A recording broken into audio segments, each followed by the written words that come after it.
so this is the Park Commission meeting of July 14th. Quick roll call. Dave, you here? I am loud and clear. Chris Sullivan? Here.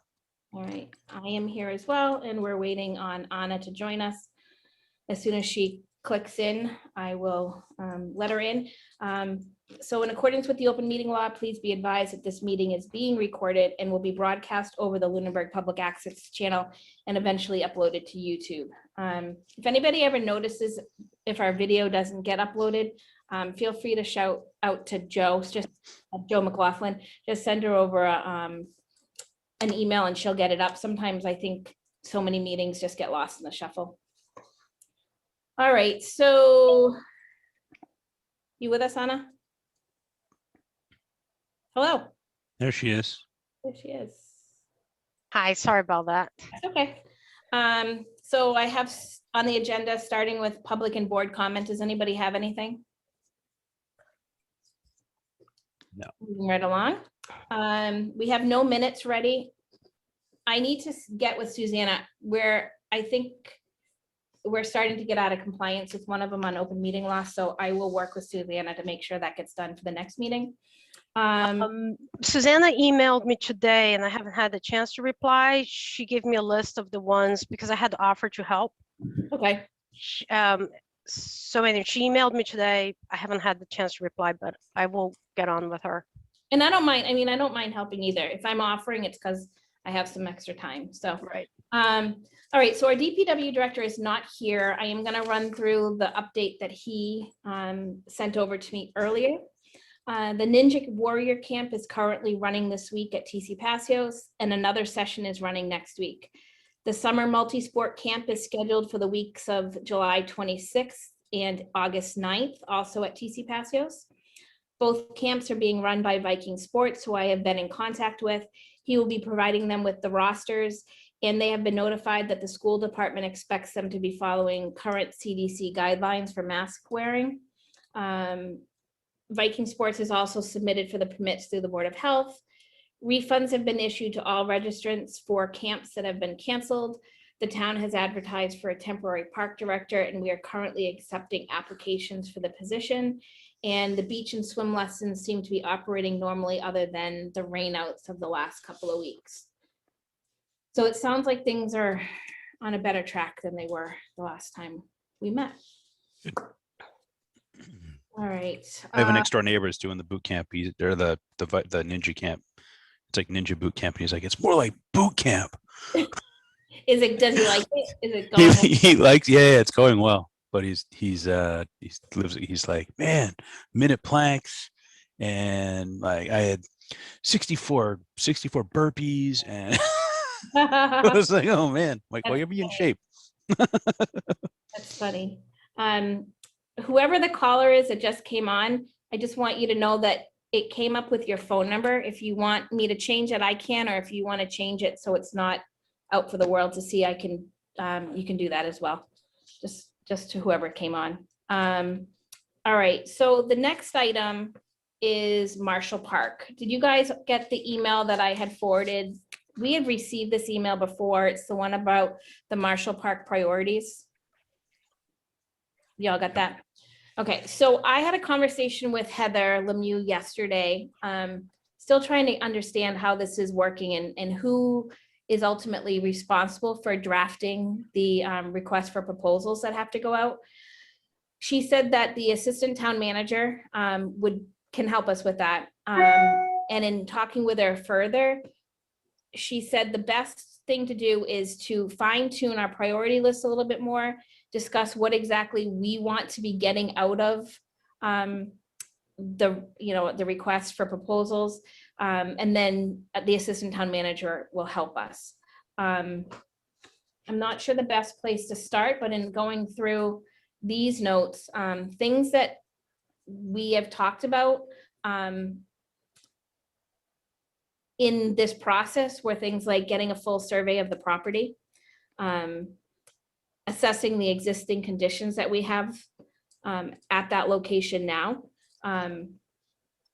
Is everybody still feeling the same on that? I would assume the assessment of the survey of the property For sure. would be a yes. Yeah, as we work down the list, I went out through the whole thing yesterday. I think some of the stuff gets too detailed further down the list. I think that's stuff that whoever we hire should discuss with us. Okay. And, we tell them that, well, we think, we'd like to do possibly this, and this. Will it fit into the project? After they do an assessment of what's presently there and what condition it's in.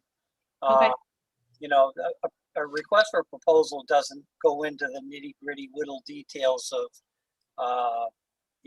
exactly what you want to do, like breaking up parking on Chestnut Street versus parking overall. That's one category overall, and that's dealing with the parking issue for the entire property. More on a list of scope of work is what we need to get into this RFP. And then from there, then the consultant spits back to us after they ask the questions that generates from them to us. Then they come back to us with proposals to, how it could fit into the park, whether it makes sense to put it into the park or keep what's there, don't keep what's there, fix what's there, so on and so forth. Yep. I agree with all of that. And you guys just chime in. Don't feel like you have to wait to be called on. I agree with all of that. I do think to give a general idea of what we're looking for, which is obviously the overall arching goal is to improve that property. We know that parking needs to be addressed. We know that the skate park may be going in there. Just FYI on that, well, since I mentioned it, Anthony Cayozo has reached out to the DPW director and myself, as well as Greg Roy. They're looking to get the topographical information for that property so they can start digging a little deeper to see if that's a piece of property they are definitely interested in. So I don't know not necessarily following along with that too closely because I don't know the first thing about skate parks or the need of the land need that they are dealing with. So I will double check with them in the coming weeks. I think it deals with the how it could be built, so they can use slopes and grades to build the park into, as opposed to digging out and things like that. I think is probably the topographical piece of that. Yep. So hopefully they've got that information, but I'll follow up with it. So definitely parking, the skate park. And then I do think we need to give some general idea. You're right, Dave, and not having to go into like the nitty gritty of it. But even if it's talking about field space or court space, sort of an overall idea of what we're looking for down there. Otherwise, we've given no direction. We have the survey that we could provide to them, probably provide them the survey results. We highlighted 14 different, items that we were looking at. Yep. That we had kind of whittled down off of this list, off of the Word document. We kind of whittled 14 things down, which we could provide to them to be like, here's the ideas of what we have, and it gives them something to work with. And I think, yes, I don't think that would go in with the proposal. I think that would come like supporting documents that would come after. Does that sound right? Yeah, I agree. I think that's part of the other thing, part of the first meeting with whoever gets hired to work with us to develop this plan. And those are the things that I would hope the assistant town manager will put in there automatically. And that's X number of meetings with the commission, possibly one informative meeting with the general public. Maybe not, so that may be just a commission thing we do. But definitely a certain set number or minimum number of meetings that we give them as expectations so that we can hash back and forth our ideas let them digest them, they come back to us, and we have a back and forth. You know, at least a couple times with maybe a third as the final review of the final product. So this, So when, I'm thinking minimum of 3 meetings with the I was told by Heather that when the assistant town manager helps to develop this request, it would come back to us to look at before she put it out there. So whatever we send over, nothing's finalized. It's just to get the ball rolling so she has a place to start. So we know we want to have parking addressed. We know we want to include some sort of track walking area.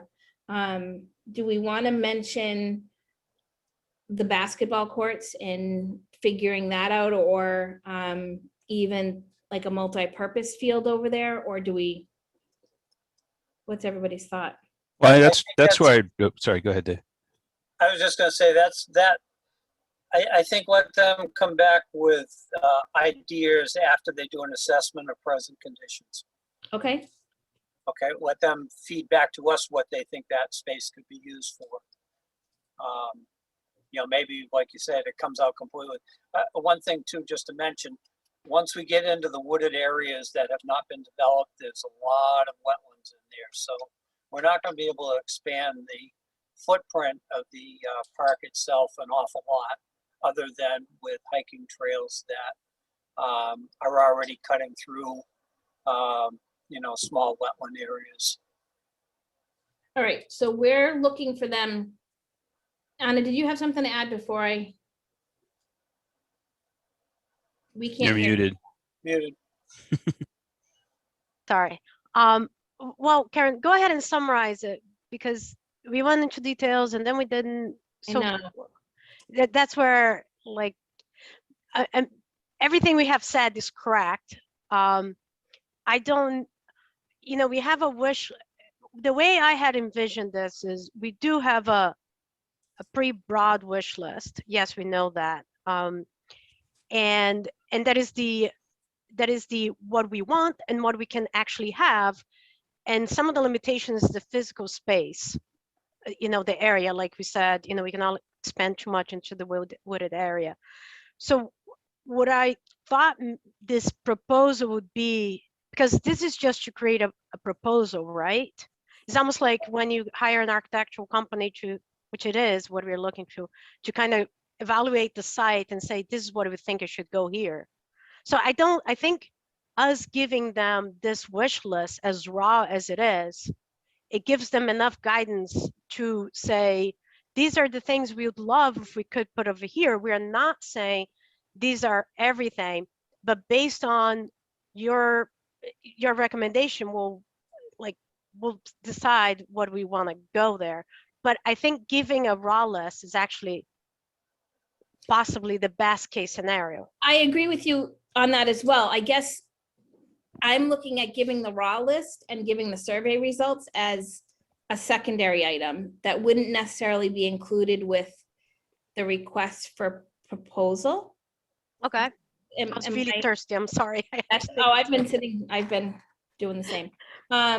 But I could be wrong. I've never done this before. So Yeah, I don't know. I mean, they might be able to, the town manager, assistant town manager might be able to provide some guidance as to what we should be providing in that request for proposal, because I haven't done this process before. So I think maybe they can provide some guidance. I mean, as long as they know we have, you know, a working list and a survey, and that can be provided, and, you know, they can tell us when to provide that. yep. I mean, I think the survey and the wish list are fairly broad, or we tried to make it a little more broad. You know, just in terms of multi-purpose field and restrooms and pond access, or you know, the improved parking. I mean, these are pretty vague. You know, maybe a park maintenance building. You know, they're pretty vague items. And they could, you know, pavilion, picnic area. I mean, that's you know, we can figure out kind of where any of these types of items would possibly go. You know, if they would go in that area. you know. But yeah, I'm not clear as to when that should be provided to in terms of the proposal. I Yeah. think Karen's right. Using what we have here, basically a supplemental information, is going to be good for anybody looking at considering getting on board with this proposal and sending in a proposal that we can review and interview them as the potential company to hire. There's, I'm sure, a basic template with the scope of work that would go ahead of that, so with things such as, give examples of similar projects, I'd say a minimum of 2 similar projects that your organization has worked on in the past 5 or 10 years, those types of things. That gives you some background on the people that you're interviewing as to whether they've ever done this before, and can pull together all of the different things that need to be considered when doing something like this. This is just not a landscape project. This is far more than that. This is, developing basically an athletic facility, a multi-use recreational facility, and landscaping all together, and parking. I mean, those are the 4 basics, I would say. So any of the RFQs that I've been involved in at all or reviewed from other committees, that's where it starts out.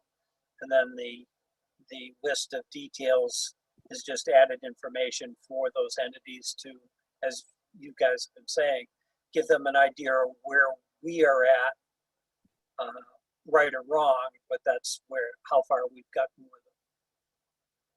So based on this conversation, this is what I'm thinking.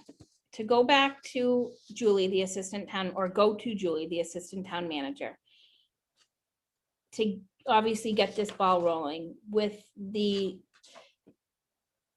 items what I'm about to say is sort of the direction we're looking to go in. A survey of the property, the assessment of existing conditions, creation of new areas for a variety of recreational activities, and improve on the existing areas that we already have.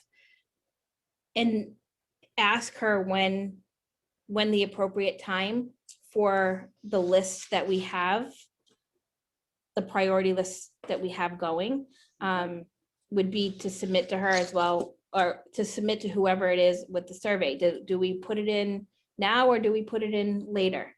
That said, does anybody disagree with that? No, not at all. That would be I think that's a good way, because, Julie is the paid professional that does this on a day-to-day basis. And if we can get the basic template appropriate for what we're going after from her, then we can understand a little bit more what the wording is going to need, and she'll be able to tell us what you just asked. Okay. And I would like at some point, as we look at this priority list, I do think that it needs a little bit of raw tuning of some of the stuff that I don't necessarily think belongs in there. Things like the signage on Chestnut Street. Yes, it needs to be taken care of, but I'm not sure it needs to be part of a master plan. And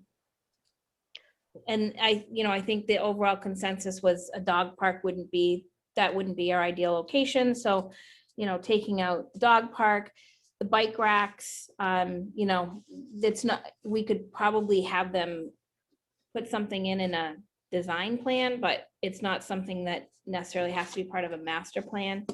The only thing being, Karen, is that if that is stuff that we want to be in the park,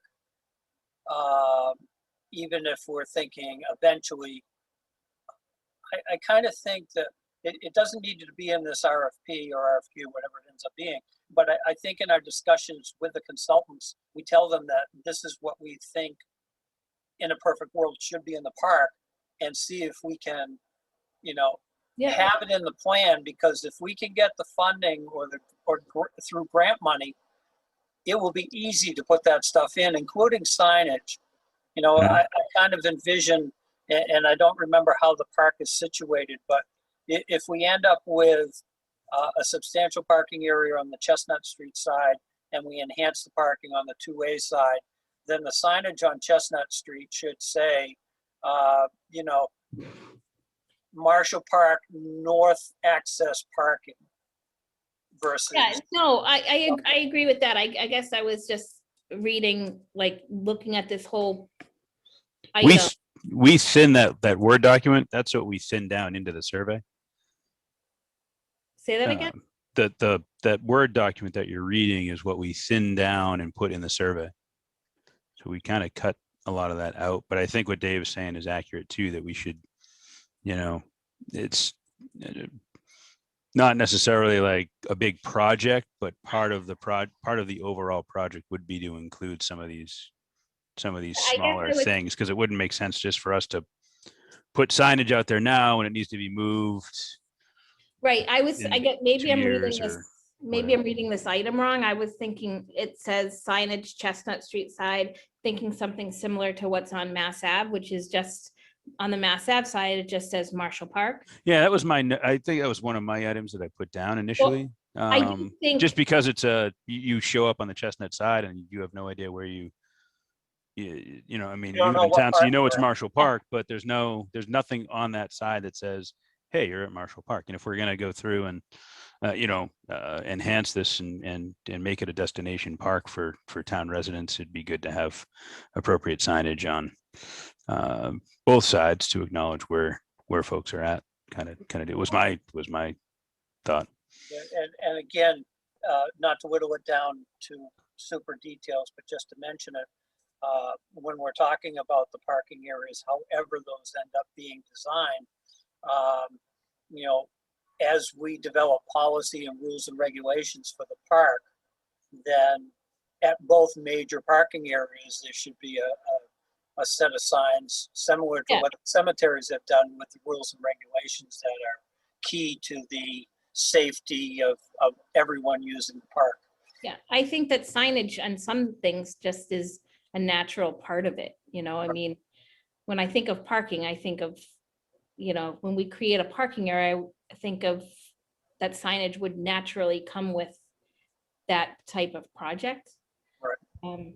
So, all right, I'll go back to Julie, or I'll go to Julie, I haven't sat with her yet. And I'll ask her to sit down with me and work through, I don't even know what the actual form looks like, so see if she can help create something based on the information that we have, and then come back and fill in the blanks. Maybe at our next meeting, I don't know if 2 weeks is gonna be enough for her. I don't know what her summer schedule looks like, but I'll go back to her tomorrow and throw this out to her, and maybe even just tell her to watch the YouTube video. And we'll get a plan. I'm more confident now, I guess, than I was. I feel like every meeting, I'm a little bit more confident because I talked to everybody beforehand on the process. But if something doesn't seem right, please like speak up, because again, I've never done this before. So don't always trust your chair, because I may be getting something wrong. So feel free to yell. All right, does anybody else have anything on that? The only other thing I'd like to throw out that we've never mentioned in all of the things that are possible for the park, and I'm on the fence about it. It just came up as a thought that doesn't exist in the area, and maybe it's because there's no associations that have developed, and that is volleyball courts. I personally, as a kid growing up, anywhere I could get to a volleyball court and could get a group of kids together, we'd have volleyball games. And I honestly don't remember where they were in town. There was something in town that we either used as for volleyball, or there was actually something set up. I know it's more appropriate for beach areas because you need the sand and everything, but would that be a nice addition that's unusual to the region? I would think so. And you could bring in a sand area and so forth. I mean, there's one over at Our Lady of the Lake Church, sand pit. Yep. You know, I mean, so I could see something like that kind of working in. I had one Uh, person mention ripping up the surface and within the basketball court area and fill it with sand and do that, but that was just one idea. Because that And you could surface almost split. I have mean, to that's be- another item where you could split that area kind of deal too. You know, Yeah. I mean, there's a couple of courts in there, and one of them definitely has to be completely torn up anyway, because there's trees growing through the middle of it. So That's not. Yeah, there's multiple trees. All right. I do think that's a good idea, Dave. Yeah. That I do. All right, now the fun one, portable toilet and dumpsters. All right, I know Dave and Anna were on last night. Chris, I don't even know if you had caught wind of this yet, but last night at the select board meeting, they actually had an agenda item around this, and the general thought that to get it on the agenda was that they would like to see some sort of unified policy amongst groups for when the properties that fall under those groups are bringing in things like portable toilets and dumpsters.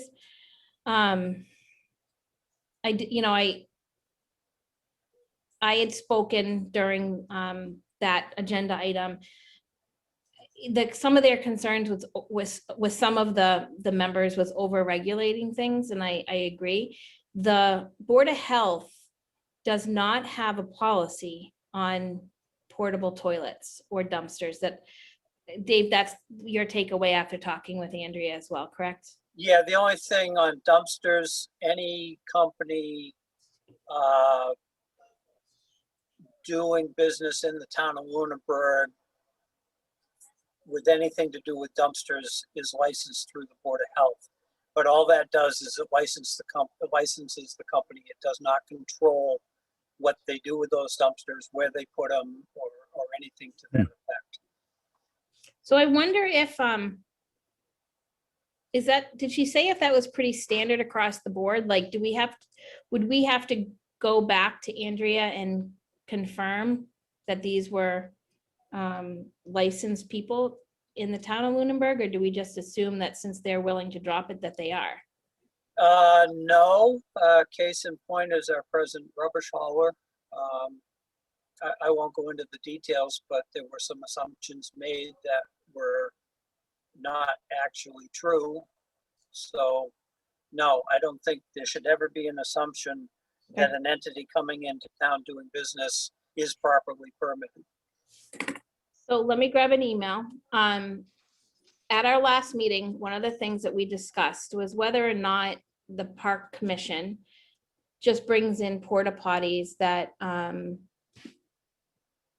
we pay for, that we manage. Let me see if I can find it. Give me 1 second. I did get a couple of quotes. Our last meeting was the 30th of June, correct? Let's see. Yep.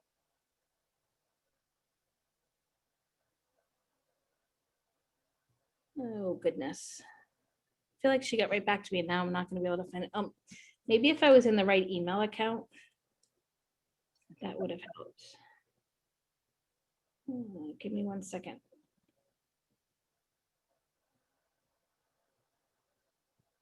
My frontline account is still my email, work email account, which I need to push aside, obviously, for obvious reasons.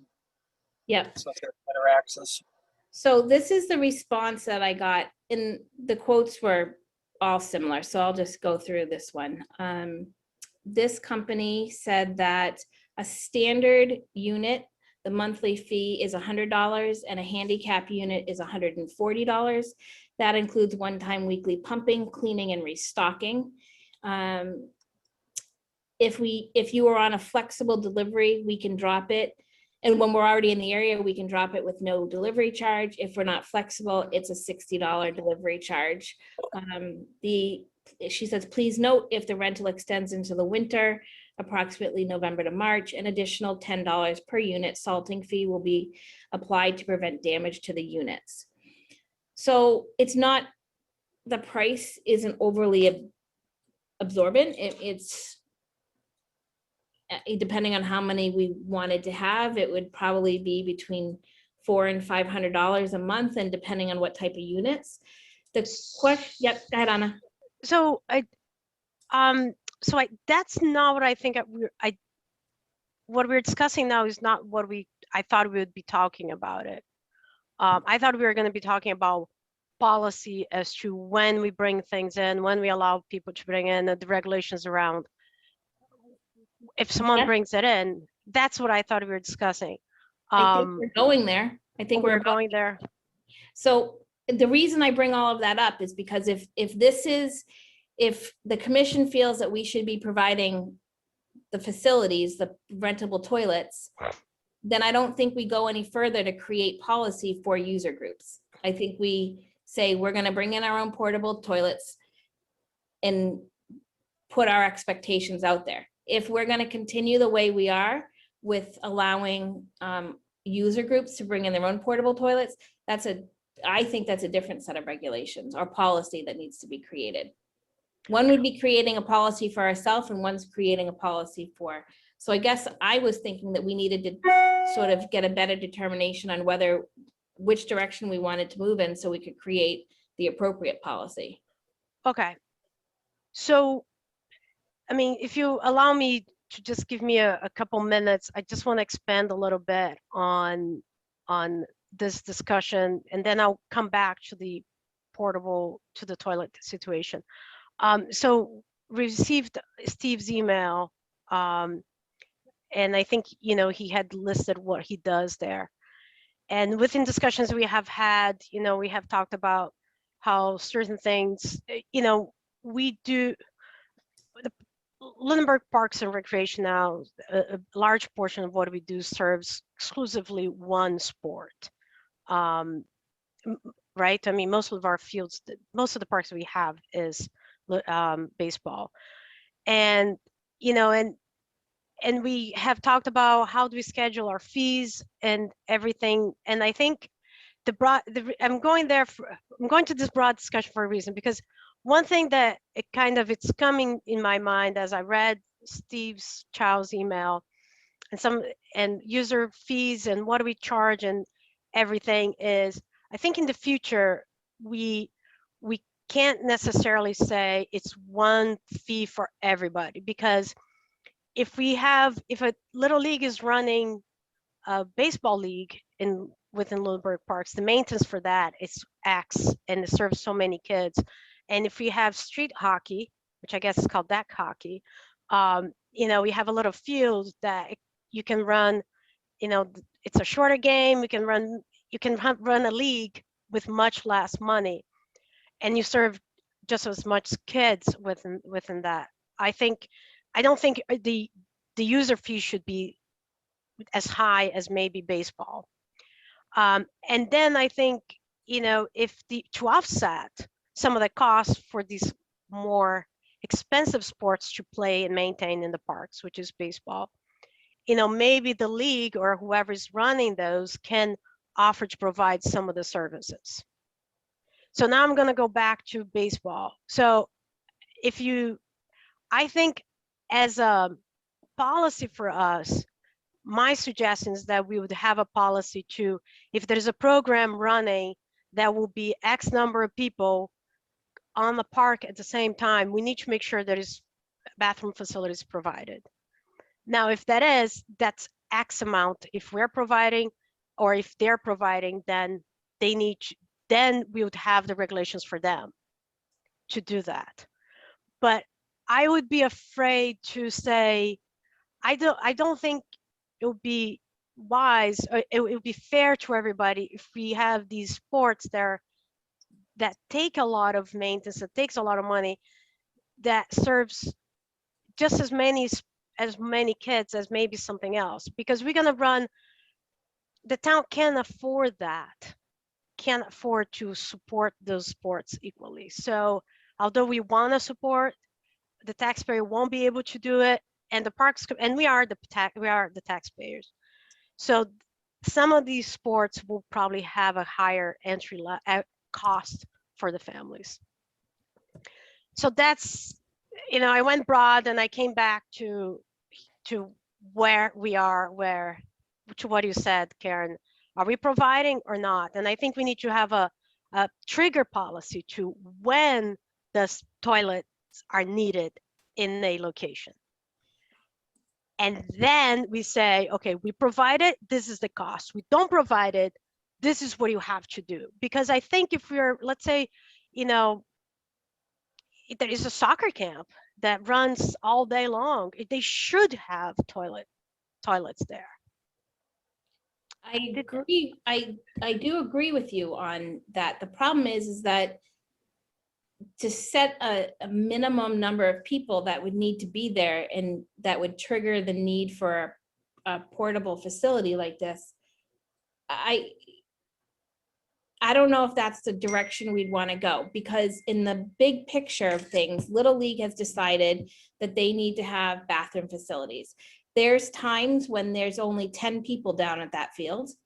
There's, you know, and that So would, again, the number of people was something that I said on top of my mind. But there, I think we should have also a policy of when we say you will need toilets there.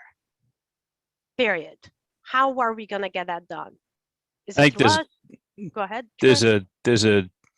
there's a lot of hypothetical in what you're saying, like you talked about deck hockey and other sports and so forth and so on. And right now we don't have that. So I think we need to talk about today.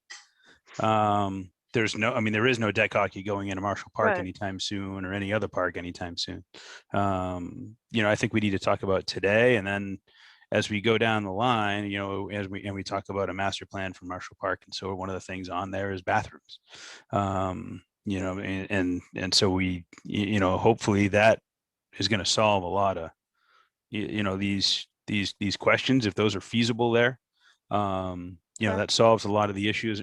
With regards to Marshall Park, there's still other parks that we need to address, and a policy ongoing would be, something that we'd have to look at. But I think, in my mind, the simplest thing to do is we put toilets there. Let's streamline the whole thing and not really worry about setting a policy for each little group that wants to come in and run a program at the park, at any park, and try and figure out, I don't know if I agree whose with that. toilets It's a lot of there, or money. who's, let someone's me ask toilets. some questions It's though. $100 a month. It isn't that. So bad. let me ask you some questions, Chris, because I originally had the same thought as you, and then I started digging in a little bit further. Let's just think of the portable toilets in general. I don't care if it's us that have them or the groups that have them. Would we want to keep them open 24 hours a day, or would we want them locked in the evening so they're not open through the, late night? I think they'd have to be locked after. So if that's the case, the Parks Commission nor the DPW have anybody that is working at those hours that would be able to go in and lock them. So that right there, that's the first thing that I thought of. Whereas, I don't remember which group it was that had told me, if it was Lunenburg or another town, but they said when they rent facilities, portable facilities, that their coaches have keys to. When the coaches arrive, they unlock it, and when the coaches leave, they lock it. We had one for soccer. There was this season for soccer, this past spring, and so there was a combination lock, and they, so when first coach that got to the field unlocked the combo lock, and then when you left at night, the last coach locked it. I've been quiet because I'm totally on the other side of the fence. I think we put an RFQ out for X number of toilets at XYZ locations. We get a price from 3 vendors and we put them in, we administer the program and call it a day. There are area towns that are doing this. I have not called any of them, but for years I've been driving through the town of Littleton, and I know for a fact that they have portable toilets at their facilities. One in particular that I drove by every single day twice is the basketball facility on 2A between the Littleton Common and 495. And there is, I believe there are 3 toilets there and one of them is ADA compliant. I think it's a service to the community as well as the groups using the parks facilities. You know, occasionally we're criticized as to what happens to the fees that we collect. Well, here's a very visible thing that benefits everybody that we can use some of that money for. And So I don't disagree with that. I guess I just want to make sure, as you are talking about the fees that we collect, that the fees that we collect right now would not cover these portable units. So we would have to be adjusting our pricing to cover that, because even if we took the lowest number, and maybe an RFP would produce some lower prices, but even where we have 3 fields, correct, 3 fields. So even if we went with a minimum of 3 porta potties at $100 a month, that's $300 a month in just the porta potties, and those aren't even the ADA compliant ones. And what do we have, 10 months of the year? Say they were there 10 months of the year, that's $3,000. We didn't collect that from the Little League. So, I mean, I don't know how much was brought in from the Phillies, but it's really, it doesn't bring, what we're charging doesn't bring in enough to cover something like this. yeah, we're And carrying it's service to the more town, than $30,000 definitely. a year over in the revolving account. Say that again, Dave?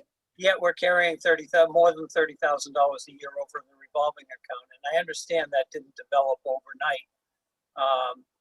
But if we manage that money to fund this initially, and then I don't know. I agree, it's got to be worked in. It's got to be worked into the user fees, but not 100%. I think it's a benefit to the taxpayer, so the taxpayer foots part of the bill for the full season. Yeah, first of all, I don't know if we can use that money because it was, because of the type of account that it's in.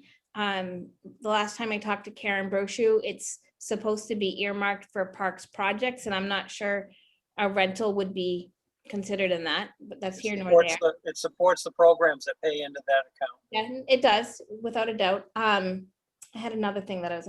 The baseball program is paying, I mean, this past season, if you're reading Steve Chow's email, they're paying $1,217 a month for porta potties for 3. You know, so I mean, if that's what they're shelling, there's no, you know, I mean, we can rework our fees if that's what's being, you know, shelled out by Little League. If we're concerned about the fees, we can rework the fees accordingly to not put all that on Little League, but Well, if but then are know. we, I mean, let's say we have I don't know. I was gonna go on this, I was leaning towards the commission not putting them out, at least for this year. Yeah. That's where, based on what I was thinking would be appropriate for their use, which would, to me, it would make sense to have them locked. You know, after sunset, have them locked. We don't have the personnel to do that. So in my mind, I sort of went to, well, maybe they do it.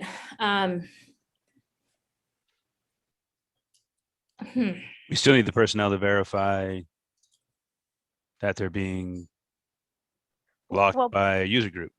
yeah, but then inspecting, you know, doing a spot check, it's less burdensome than to make sure that it closes right after the last game is played. Because if you, during regular, you know, when it's the spring season, they should be locked during school hours. So the DPW director can stop there at 10 a.m. and make sure it's locked. So the public has no access to it. Not you're if the asking Little League, You're asking the public to come to your parks, and that's what we're trying to promote. And you're saying the public's not going to be allowed to use them during their use of the parks within school time. Dave, I think, Block. I don't agree with that. okay, but I was building on what Karen was saying was Little League, for now, Little League will continue to do it. She was talking about then ensuring that they are locking it.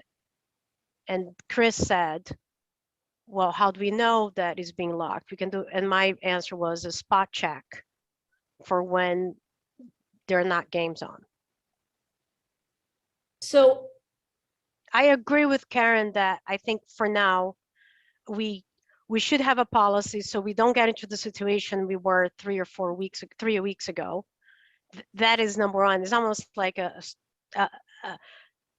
temporary policy if we want to think about it, just so that we can say, Little League, if you want to put portable toilets in our parks, one, talk with us so we know it's there, because I don't know if we're there.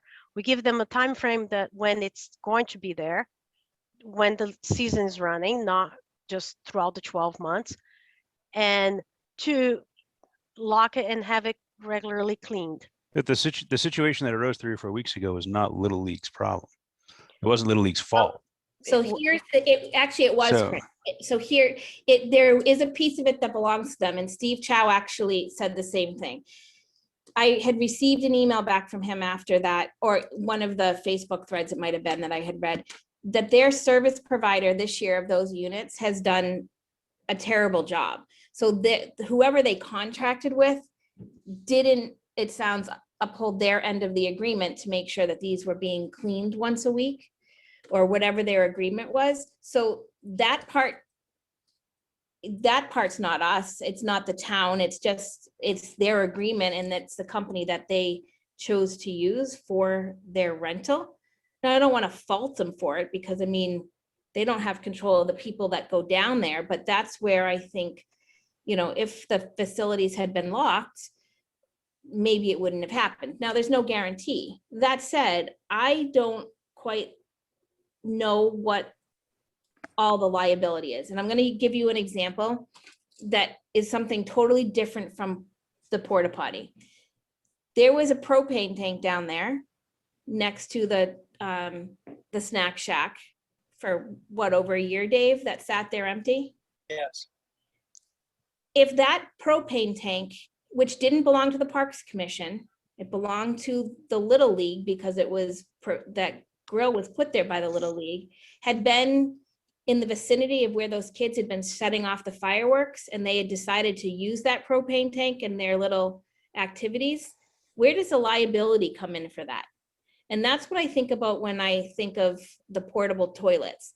If we have a group of kids down there at night, like we did with the fireworks situation a year ago, and they are screwing around in those porta potties, and one kid decides to dump the porta potty over on while another kid's in it, who's liable for this?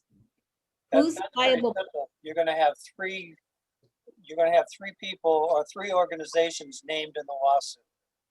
It's going to be, first of all, the company that owns the porta potties. Secondly, you're going to have the Little League, and third, not necessarily in that order, the town of Lunenburg.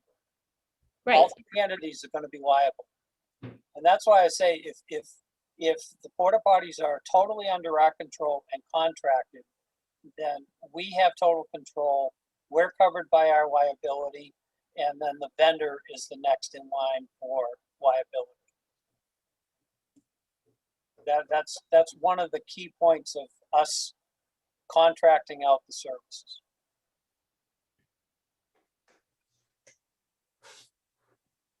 And we don't spend the next 8 months trying to figure out policy that's going to work, where the Board of Health has attempted it and not been able well, to make a workable policy either. I'm not thinking that we would need to have a Board of Health level policy. So not knowing which direction we were going to be going in, I sort of took some liberty and just jotted down what I thought would be some sort of general policy that's not over governing anything. It's making sure that what we have on our properties are acceptable and well kept. So this is, just bear with me as I'll read this really quick. So placement of the portable toilets at all properties under Park Commission custody is at the discretion of the Park Commission and shall be requested with a certain number of weeks' notice or days' notice. A copy of the service agreement between the renter and the service provider will be provided to the Recreation Director and Park Commissioner no later than whatever date we put in. Portable toilets will be locked daily no later than sunset by the renter or their designee. Portable toilets shall be removed between November 1st and April 1st at all locations or when location isn't anticipated to be used by the renter for a season. Cleanliness and upkeep is the responsibility of the renter. And then the typical, recreation and or park commission reserve the right to have portable toilets removed at the expense of the renter if the units aren't maintained. I don't think we are in the business of making Board of Health level policy right down to the number of times that they need to be cleaned. I would assume that Board of Health would be concerned about the chemicals being used, that sort of thing. That's just my thought on it. I can see Dave shaking his head. So far, they're not. Because, They're not regulating the industry. but is it true that that's because when they tried it, the conversation and their policies that they were trying to create were lengthy, too lengthy? And It was partially that, and the other part is how do you police it? You don't have an army of agents that are going to go out and spread out across the town and check on these things even once a week. It's just, you've got one person in the Board of Health and making policy that you can't enforce is a waste of time. That's Right. what it boiled down to. And that's, I agree with that. Why would we create policy that we can't enforce? Karen, I like, honestly, I think what you read just now, what you had prepared, I think is a good place to go or a good direction to go for this season. But I really would like to vet the possibility of a town contract for next year, April 1 to November 1. That's fine. The other comment I'd like to make is that, this issue was caused by a very serious, more serious underlying issue. Mhm. This whole thing blowing up in our face about portable toilets has nothing to do with portable toilets. Oh, I Yeah. agree. And we tend to migrate, the whole town does this. We migrate to the problem that it creates versus the problem that created it. what is the problem? Can you be specific, David? I don't know what you're talking, like, The issues with Fill 'em in. programming for parks and recreation programs, that's what blew this thing up. I mean, the porta potties have been there for a very long time with no issues. If a program had not got moved to a location that it was not fully vetted for, we wouldn't have this issue. Well, it would still be on our agenda, it might be slightly different timing. Because the porta potty issue is something that it's just been sort of dragging behind me for years because we didn't have enough time to address everything and the pecking order was low. But it's a conversation that, Dave, I think you and I have had it before or maybe it was Chris and I that had it, that, I made a comment thinking that Board of Health had regulations that these groups were coming in and putting in porta potties and not going through the proper channels of getting permitted through the Board of Health. Because most towns do have porta potty regulations.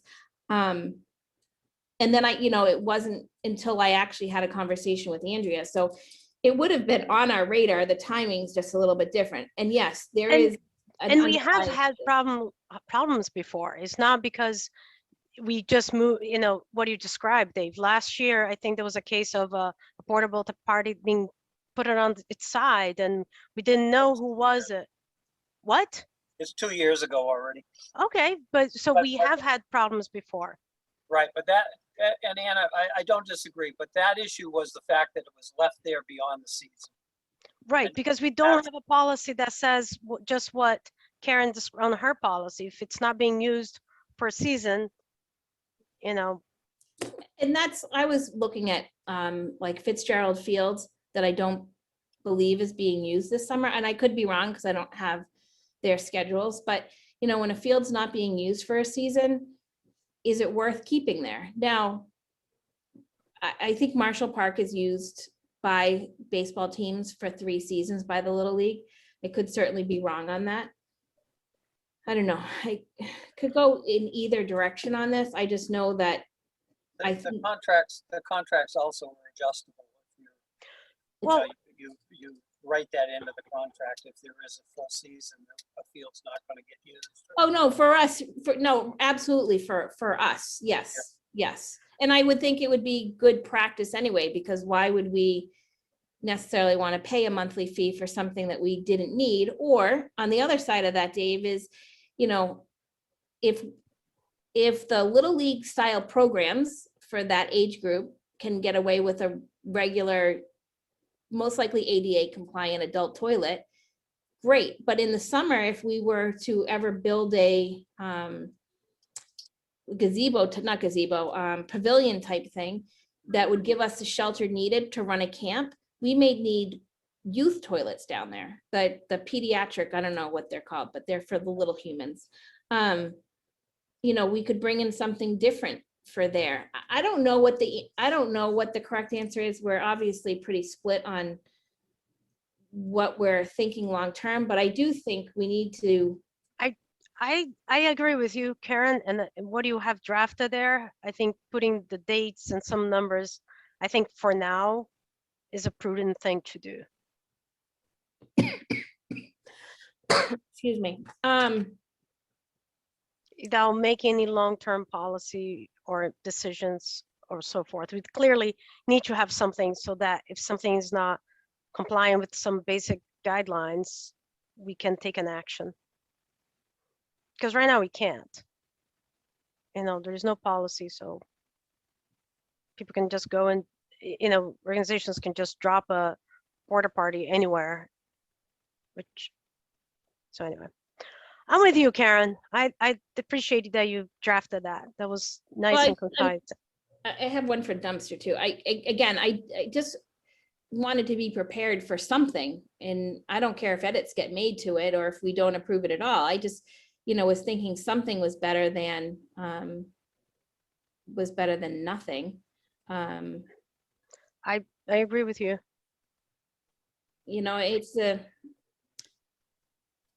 at some point it needs to be just an overall policy on when people bring stuff in, because it took us a long time to get other things removed from the park, like the propane.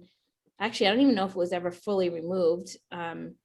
It's gone from Marshall, but I think there's a grill over at McNally. And it's Not a tank.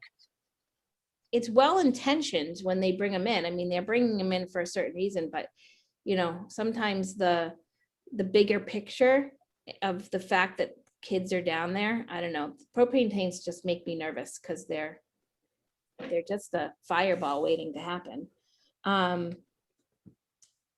don't know. I like where you went with what you drafted. I would like to work on maybe finalizing that so that we have something done as regards portable toilets. And if we want to have a discussion about when we support, I think, like Chris said, we need to address something that's happening today, right, Chris? So. Yeah. Yeah. So. Anna, put it in the form of A motion? a motion, yeah, and we'll Okay. have a little bit more discussion, and I think we can, put a basic policy as you said, Karen has drafted. Okay. It's- I didn't want to do that unless I knew where you and Chris were, if you were, guys guys, agree on that. I mean, I'm on the side of, I think with data, there's no harm in putting out a request. let me throw this at That's you going guys, to too. take time, but I think we do need to have something now. Right. To kind of stopgap issues we may. Yeah, Yeah. and I absolutely agree with that. But let me throw this out to you too, is that this is a policy we may just want to have anyway, even if we even if we put in our own porta potties, because what if we have one porta potty over at Marshall and a group wants to come in and run a weekend long Tournament and something. tournament and Yeah. they think that they need 2 more. Yeah. So, Yeah.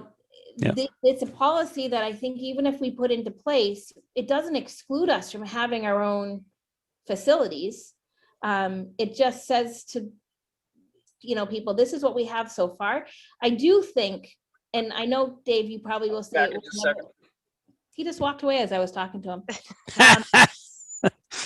Well, I do think it needs to go. I would like to push the Board of Health to have a further discussion to see if they would create policy. I don't think Dave would agree with that. I think he thinks that they won't do it, but I think that it's might be worthy of poking them and saying, hey, maybe you guys want to come up with something. Because again, this seems to be more, some of this seems to be more their venue than our venue. I thought the Board of Health already had a policy, because when we did soccer in the fall, there was a huge discussion about that porta potty up on the high school fields needing to be hosed down and sprayed after each use. And I mean, I was under the assumption there was something there, but Yeah. doesn't sound like there is. So The reason they stepped in there, Chris, is because of COVID regulations, which are now gone. got it. Okay. All right. I had that conversation So today. a temporary sort of, Right. okay. All right. All right, so I'll make a motion for us to discuss a general policy for when groups are bringing porta potties onto a park property, and within the direction that Karen described on her draft. So if you need a motion for that. Kind of vague, but it goes in the direction I Well, want to go. you can make the motion, Dave. Yeah, All right, people, I think we're overthinking yeah, if you want to work off of what I have, I say, let me throw it out line by line. Let's make some adjustments. And then if somebody wants to motion to accept the whole thing at the end, I think we'd be good. Perfect. because I Yeah. think that's all it needs. I think if anything, just a couple of word adjustments, Yes, yes. if at all. And go Yes. Hold, I'm still trying to prove you wrong that the porta potty wasn't 2 years ago. I'm probably going to prove you wrong and tell you that it was 18 months ago. So maybe I should just quit while I'm ahead. So the first thing that I have is placement of portable toilets at all properties under Park Commission custody is at the discretion of the Park Commission and shall be requested with X notice. 30 days notice. I almost think that's too much, because then if we have a group that maybe we don't even need to have them give notice. I don't know, but No, I think it does, because, wait, can you actually read it again? Sorry. yep. Placement of portable toilets at all properties under Park Commission custody is at the discretion of the Park Commission and shall be requested with X notice. Do you want me to put it on the screen? Yeah, maybe. Well, the reason I said 30 days is because we meet regularly once a month. So if you say less than 30 days, we may not fall within if we are the ones approving those requests. We may have to have a side meeting to approve a request, Right, and that tends depending on to- when an event is or when a season Right. starts or something like that. I mean, we may need to have a sidebar to, just approve And installation of porta potty. do we need that to be the commission, or it can be the DPW director or Kayla? The land is under the care and custody of us, Right, so I But the- think it's us. Did that come up? Yep. yeah, I did. Nice job, Karen. Do you see everything else, or is it just that? Just that. Okay. Just want to make sure I'm not sharing my kid's calendar. Well, I think, I mean, I think I actually, I think it should go to Kayla so she can approve and keep the paperwork, because we don't have a clerk. And now that information, if something goes wrong, they're gonna reach out to her. So she would have that information. I think the purpose here, How do you want it to read then? At the discretion? I can say it at the discretion of Parks Commission. We can take that one completely out. We probably. No, don't- I think it needs to be something of that nature. The commission needs to be aware of it one way or another. Yeah, I mean, I think the discretion is of the Parks Commission. The agreement needs to be provided. We're covering on the next line. It's the agreement's provided to the Recreation Director. Okay. I would maybe add the DPW in there, just to cover our bases. I mean, the DPW Director is kind of handling parks programs right now. So I would include that DPW individual. director or just DPW. DP Director. Director, I mean, give it some direction where it would go. And Alright, so- us.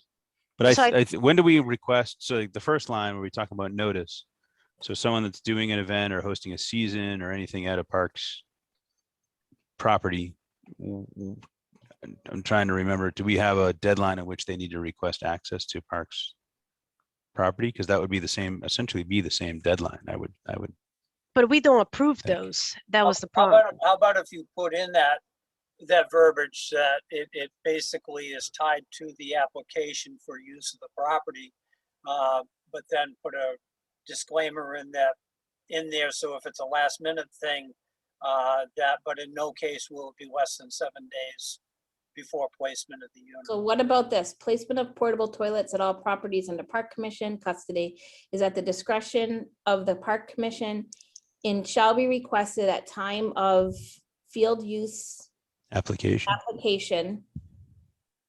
or no less than 7 days before, what was your, Yeah, 7 days before placement of the units on town property or parks property.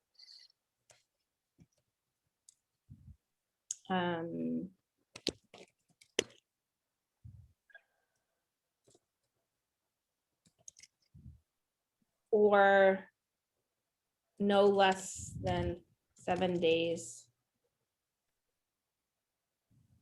Prior to delivery. Do we have to say calendar days, or are they gonna hold us to?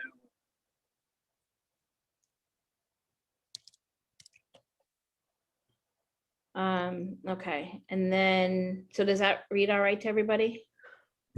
I'm still a little confused. So we need to approve that request. And we are saying that Well, I don't we, think we need to necessarily approve it. I think that if Okay.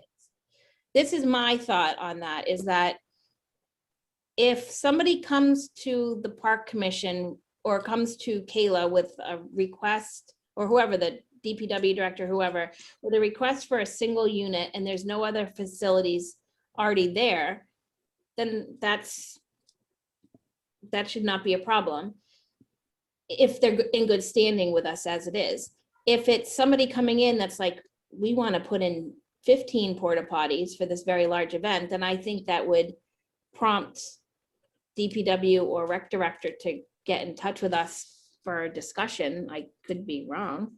Yeah, Okay. I think it's open. We say discretion. We don't say approval of the Parks Commission. We say at the discretion of the Parks Commission. So that's a good point. I don't think that we're, That was to cover our bases if somebody didn't pay a season fee or whatever, to be able to say, no, you're not bringing in a porta potty because you're not even in good standing with us. Okay. That's a good point. yeah, I don't All think we right. have to meet to approve each use. I think if we have an issue with it gives us the out to have an issue with the use, or it would be the addition of a porta potty if we felt it wasn't necessary or Okay. there were too many or something like that. Sounds A good. copy of the service agreement between renter and service provider shall be provided to the Recreation Director, DPW Director, and Park Commissioner no later than the day of placement. Does that sound right, or do you want Do to? we want to do the 7 days? That agreement would be in place, wouldn't it? I would think so.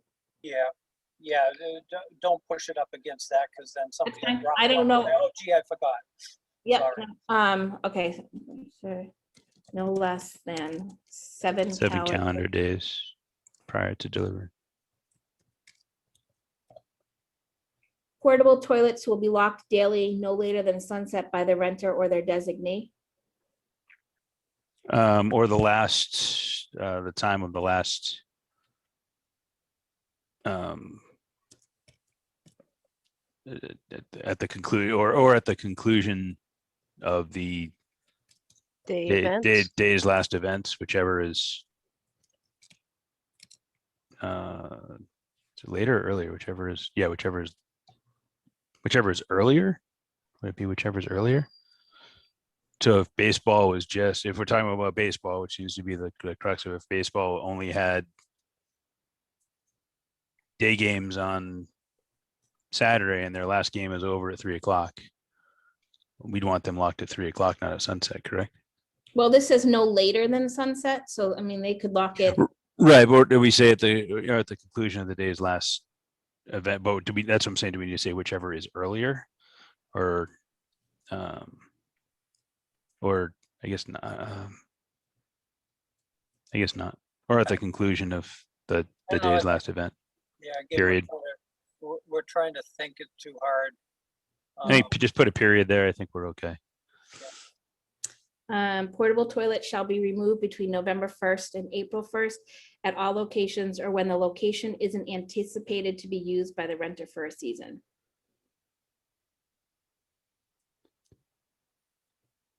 Does that sound all right to people? Yep. And that does coincide with our season dates. Perfect. I was gonna ask that. Yeah, it does.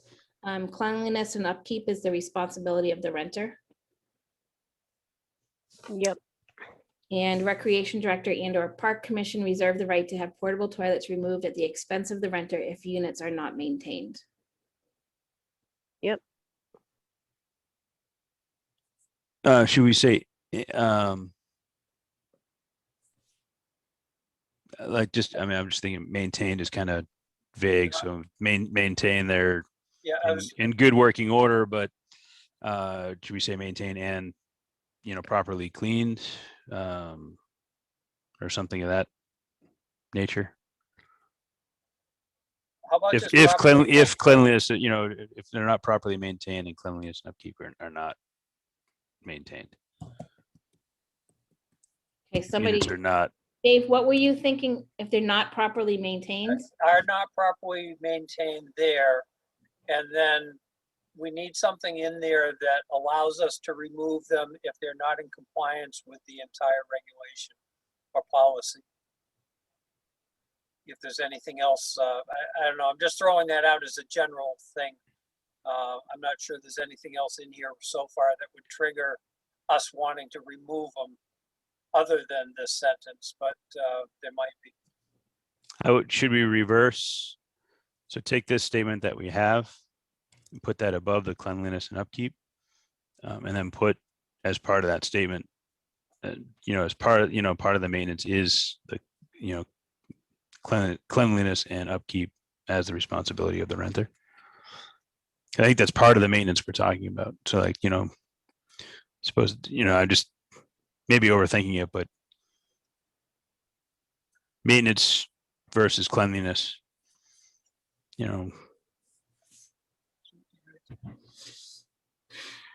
maintenance can be interpreted as the locks work and the door opens and shuts and the seat goes up and down. But I think we need to include, as part of proper maintenance, it needs to include the cleanliness and upkeep. Yeah, so just properly maintained and up and What's another word for sanitation and There you sanitation go. You is got it. not, yeah. If not proper or Including properly sanitation, properly maintained, including and sanitation. sanitized, properly maintained and sanitized.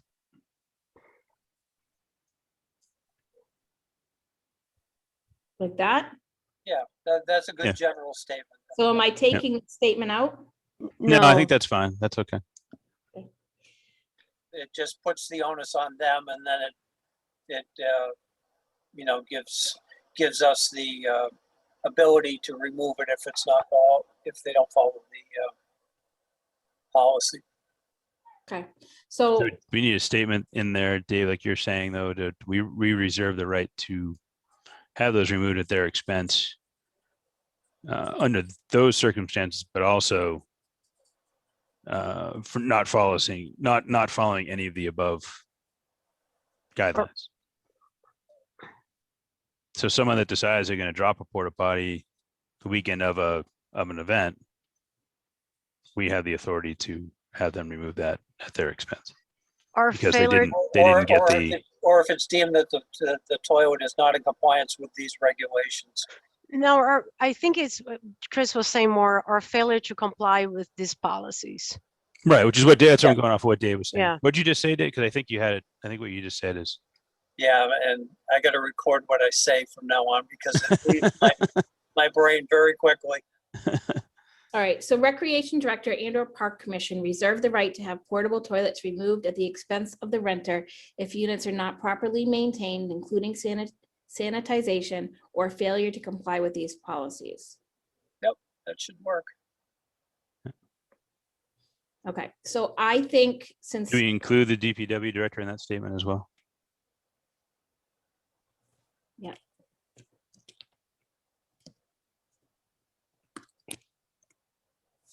DPS, what's that? I put I think we DPW, can just, and I think we can just No, say I know, or. I- I think the or covers all three. I don't think we need to say and or. I think it can just be or. So any of the three can. so I think that we should look at dumpsters separately because I think we need to have, I think we need to have a conversation on that. Okay, well, let's finish this one because I think this is And what really else do you good. want? Yeah, so is there anything else you want to add to this?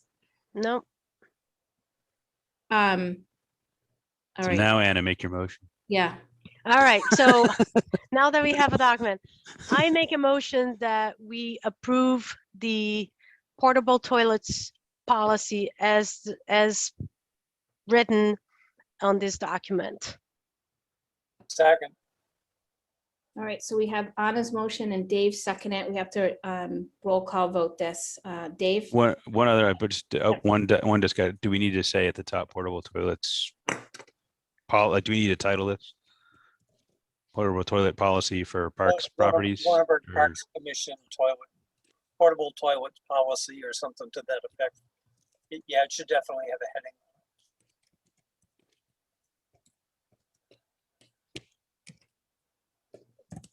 Portable sanitation or portable toilet?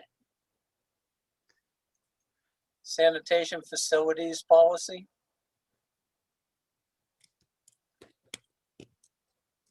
Then when we put toilets, ground toilets at Marshall, we can just adjust this a little and still use it. Okay, so Lunenburg Park Commission Portable Sanitation Facilities Policy. Dave, you accept her motion with that change? I do. All right, so quick roll call. Dave? Aye. Chris? Aye. Anna? I And I for myself. All right, now the dumpsters. At the request of the commission at our last meeting, I had gone back to Little League and asked some questions, including about the dumpster. And he actually sent me a picture of some trash in the dugout that he had collected and thrown away. And he said it was from camp. So I asked for further clarification on what camp it was from. He said it was from our camp, the multi-sports camp that was held there that first Monday. So they are using it for disposal of their items. He said he knows what the carry in, carry out means, which is the policy that we have and is actually on our user agreements. But apparently people don't follow that, including our own camp. So I don't know how we want to approach this one. The concerns that I have heard in the past from fellow parks commissioners was dumping that happens because the dumpster is there. That's basically illegal dumping because people don't, they're not the ones renting it. They bring down their goods. Like Dave found a queen size bed frame down there a couple of months ago. You know, that sort of stuff. I can say that I did ask the DPW director if we've had to go down there to discard any items. So if a TV gets left down there, who's discarding of it? He said that it's, he's never had to do that. So the Little League must be taking care of that whenever somebody comes to dump the dumpster. So right now we have a carry in, carry out policy. I don't know how dumpster and trash cans are still down there. I got to assume that they're being put out by one of the user groups. I am not sure it's us, because we, according to our former DPW director, he had removed all those trash cans. So what are people's concerns around dumpsters? Do we need to have a dumpster policy? Do we not need to have one? Anybody? So as regards to trash, I think, whenever you put a lot of people together, an event, in the park, they're going to produce trash. And no matter, I mean, like, even the pond that we had very few people there this winter, there is a pallet that was left there. There was plastic bottles that I cleaned it up. A big metal fire pit that was left there. So you get people and trash is going to be made. And I don't think trash is going to be taken all the time. I don't like the idea of dumpster on it. I don't know. It's I don't know, but where there are people, there will be trash. So we have three choices as far as I'm concerned. Institute trash cans back at those facilities and this, have them emptied by our DPW director. So basically rescind the policy that we currently have, that it's carry in, carry out. We can not allow dumpsters at all, or we can allow dumpsters and create a similar policy that we did for the portable toilets. I don't like dumpsters because dumpsters makes the problem worse. The trash Um, barrels are no better. Well, I don't think people are likely to come and try to dump a TV. I mean, you don't hear much of Right. that. Yeah. Let's talk to Rob, Yeah. about No. it. I mean, he's seen it before. I mean, he's very much against trash barrels because he's seen it in prior experience as well, that people will just leave. I mean, we have people that leave trash at without there being a dumpster or a barrel Right. around town. So I mean, it's Yeah.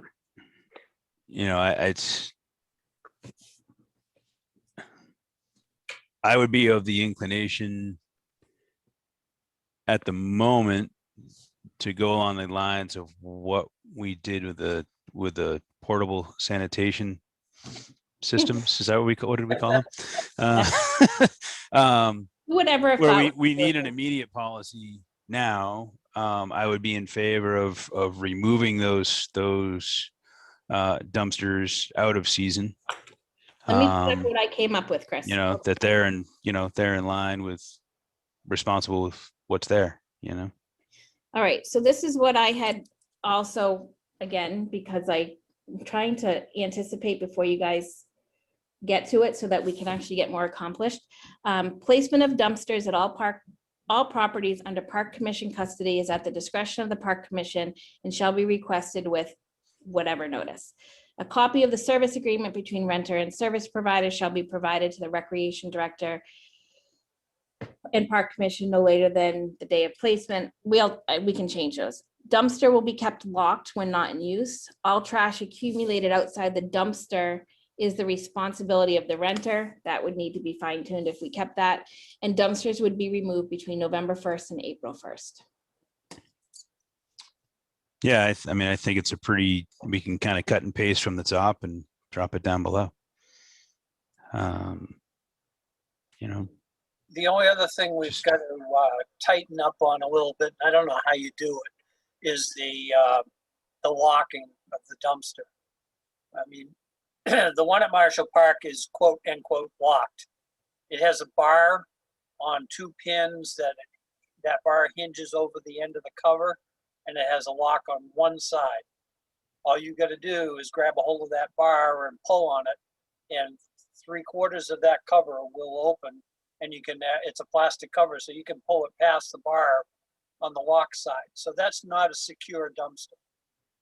And we need some verbiage in there that states that it's a totally secure dumpster, in my opinion.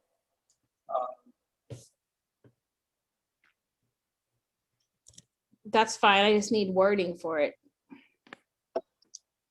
Will be kept locked so that the cover cannot be opened when not. How about fully secured dumpster that cannot be accessed without appropriate? No, that. That cannot be accessed. When Period. not in use, yeah. A Period. dumpster will be Yeah. kept fully secured and, hold on a second, I gotta read this again.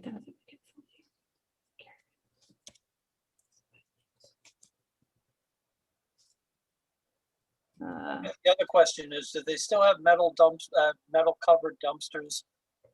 I have no idea. They're outside my Everything pay I've seen grade. lately is plastic covers because they flop open easier for the machines picking them up.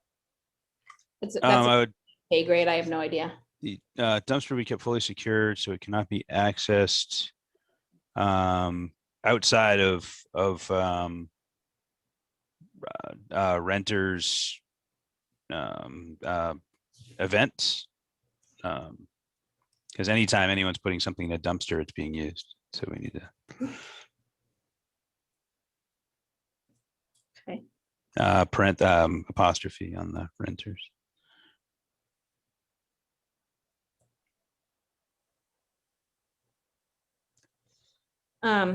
All trash accumulated outside of the dumpster is responsibility of the renter.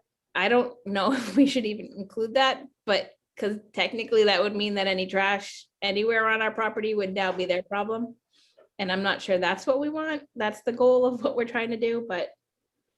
Well, except for the fact that if that's worded properly, or if we tweak it a little bit, it puts the onus on them to check the dugouts and check the area they're using before they leave. That if someone has thrown trash to the side, that it gets picked up and disposed of properly. So my concern, Dave, is that, and I'll use the camp, our camp as a, or the recreation director camp as a example. If we have a program down there that generates trash and it doesn't get picked up like it did for that camp, I don't think that should fall on Right. the Little League. I actually think that the Little League should be like, hey, come pick up your stuff, because that's not our problem. You Right. know, so I was thinking more like on that piece, I was thinking more of like the bed frame that you found, or you know, It's, Anna decides to dispose of her television and dumps it next to the dumpster. yeah, I think it's trash within the immediate vicinity, and we define vicinity of the dumpster. You know, trash disposed of within 10 feet of the. I don't know what the vicinity would be, but I think that's what we're talking about. Like, I don't think we can say Little League, you're responsible, like you're saying, like for trash that some kid leaves over in the rundown basketball court. Right, it's not That's that. not Little League's problem. It shouldn't be. You know, that's falls under us, you know, but I think anything left, if they want a dumpster there, I don't know how to phrase it. If you want a dumpster there, you have to recognize what comes along with there being a dumpster there. And that being that people are going to unfortunately dump stuff. All trash accumulated in the vicinity of the dumpster. Is that specific enough, though? Yep, I think so. Yeah, I think that'll work. We may get some pushback on that, and we can, you know, discuss a little bit further, but I think it's well worth putting in there, because then at least we're telling them that it's going to have to get picked up and thrown into the dumpster or disposed of when the dumpster is empty. I mean, the only way to stop residents and or out of town people from dumping their televisions and bed frames and stuff down there. And this may not even do it, is gating the parks. You have- put a yeah, I mean, you can put Have them on camera, automatic gates that close at dusk. put a camera in or something like that. I do think we need to have this clause in there, but I have to Yep. change. Where's our right to have the? Have-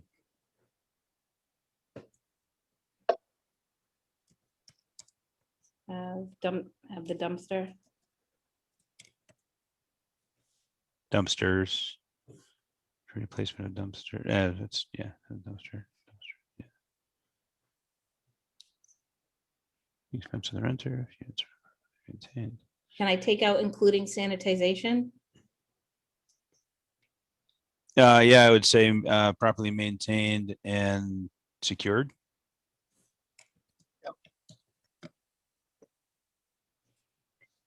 All right, how does that look? Or failure to comply with these policies. Recreation director. Show the right to have the dumpsters.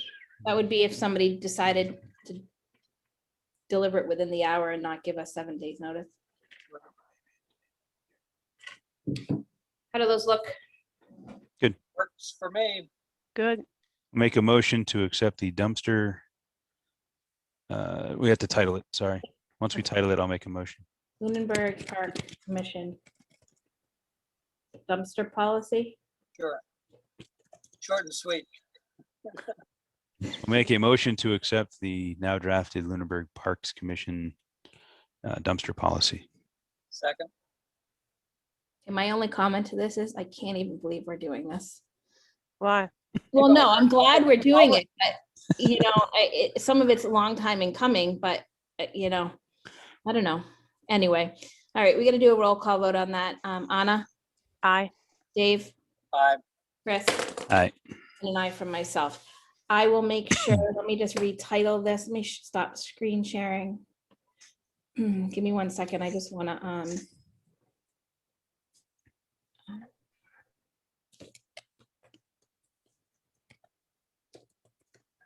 make sure that I put today's date in. I'm trying to keep better track, folks, of when we're creating policy, and I'm actually putting it into one document. I'm halfway through from 2016, so I've got a few more years to go.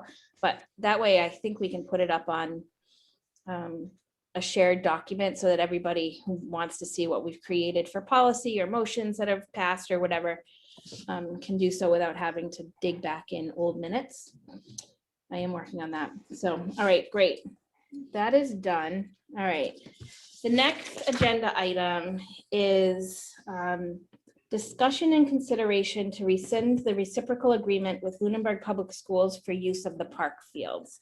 I think most of us know the history, but the quick recap on that is that I don't know the exact timeline of when it started. A year plus ago, our recreation director entered an agreement with the superintendent of Lunenburg Public Schools that they could use the facilities at Marshall Park for their JV and varsity baseball and softball programs in exchange for parks programming to be able to use the outdoor field space at the schools for our programming needs. Last month, a request had gone in to use the primary school fields.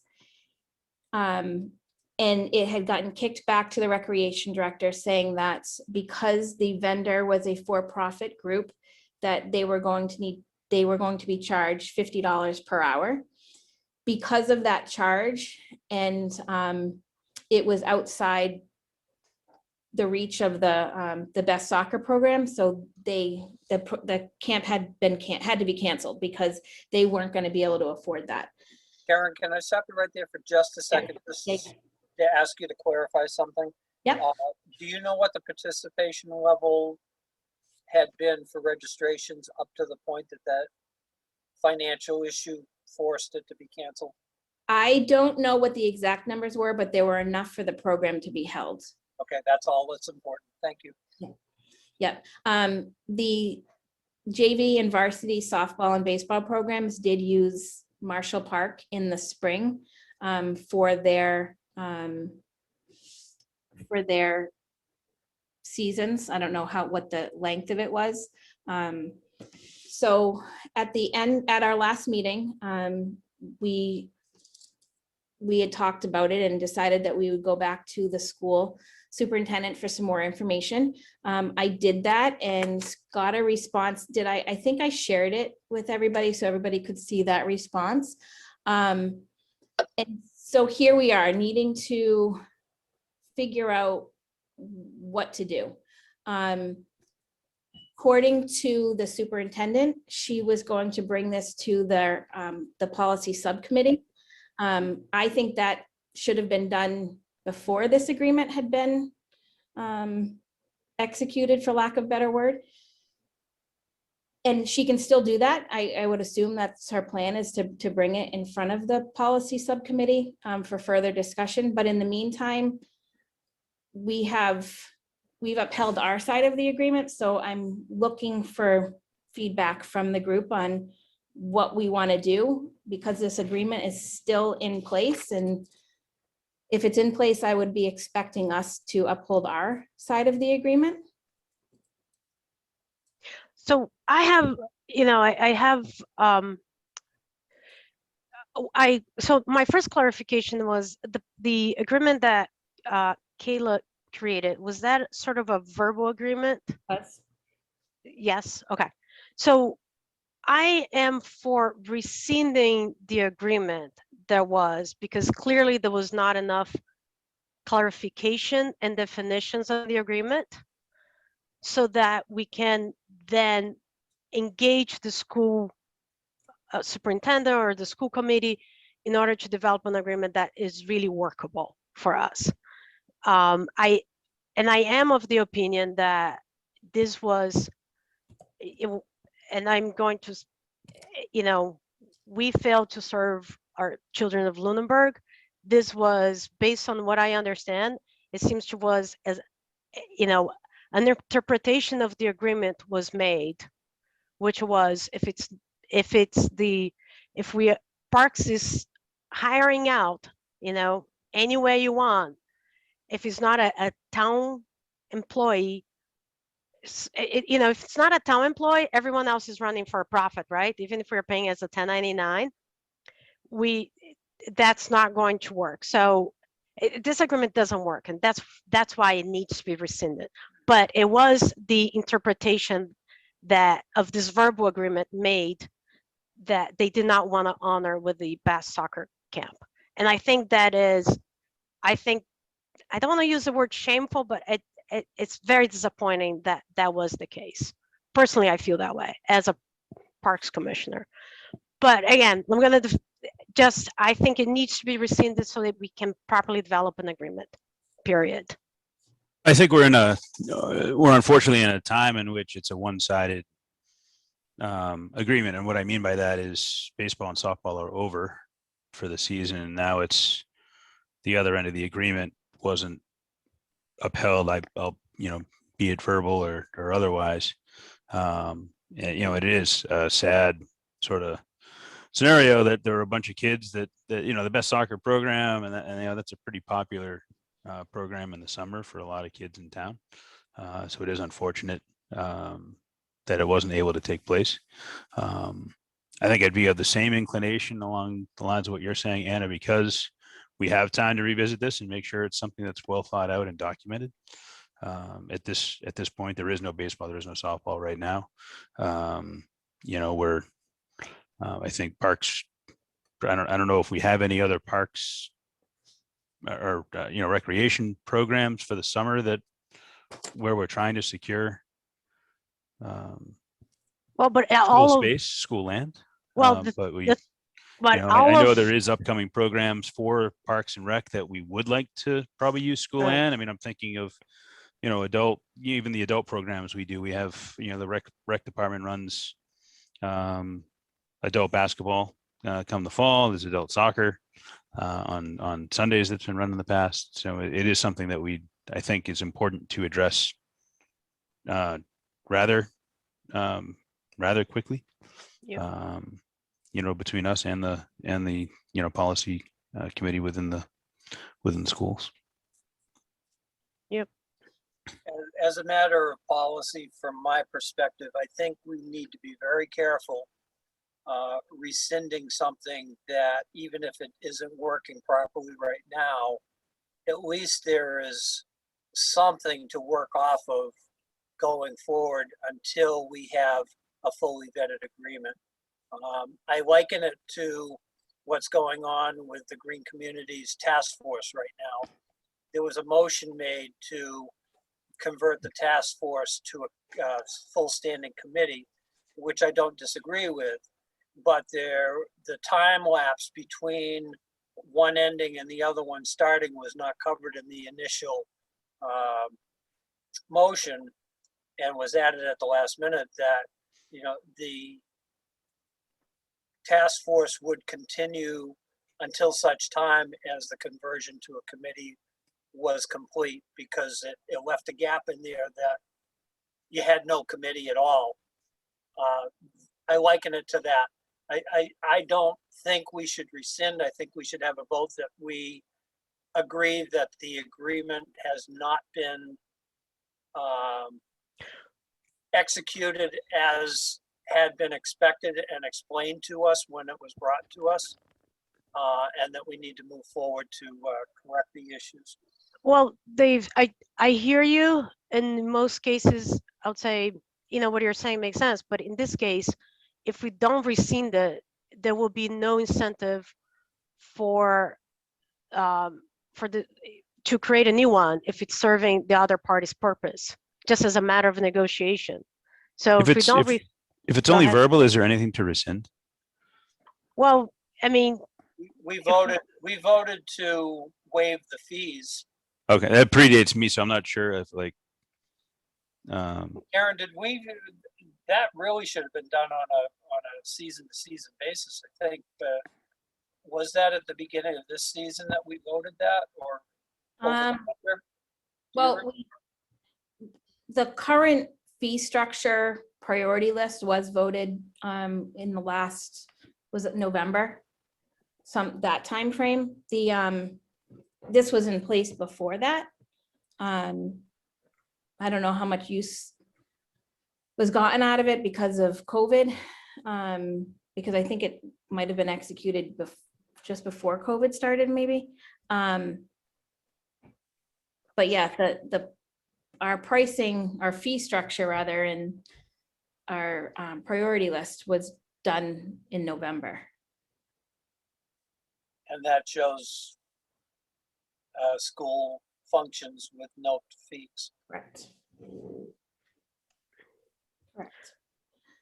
So yeah, Dave, so that's why I think we need to rescind the policy so that we can get on working, because otherwise there's no incentive to get something new worked out. my only thought, I guess I don't want to start seeing,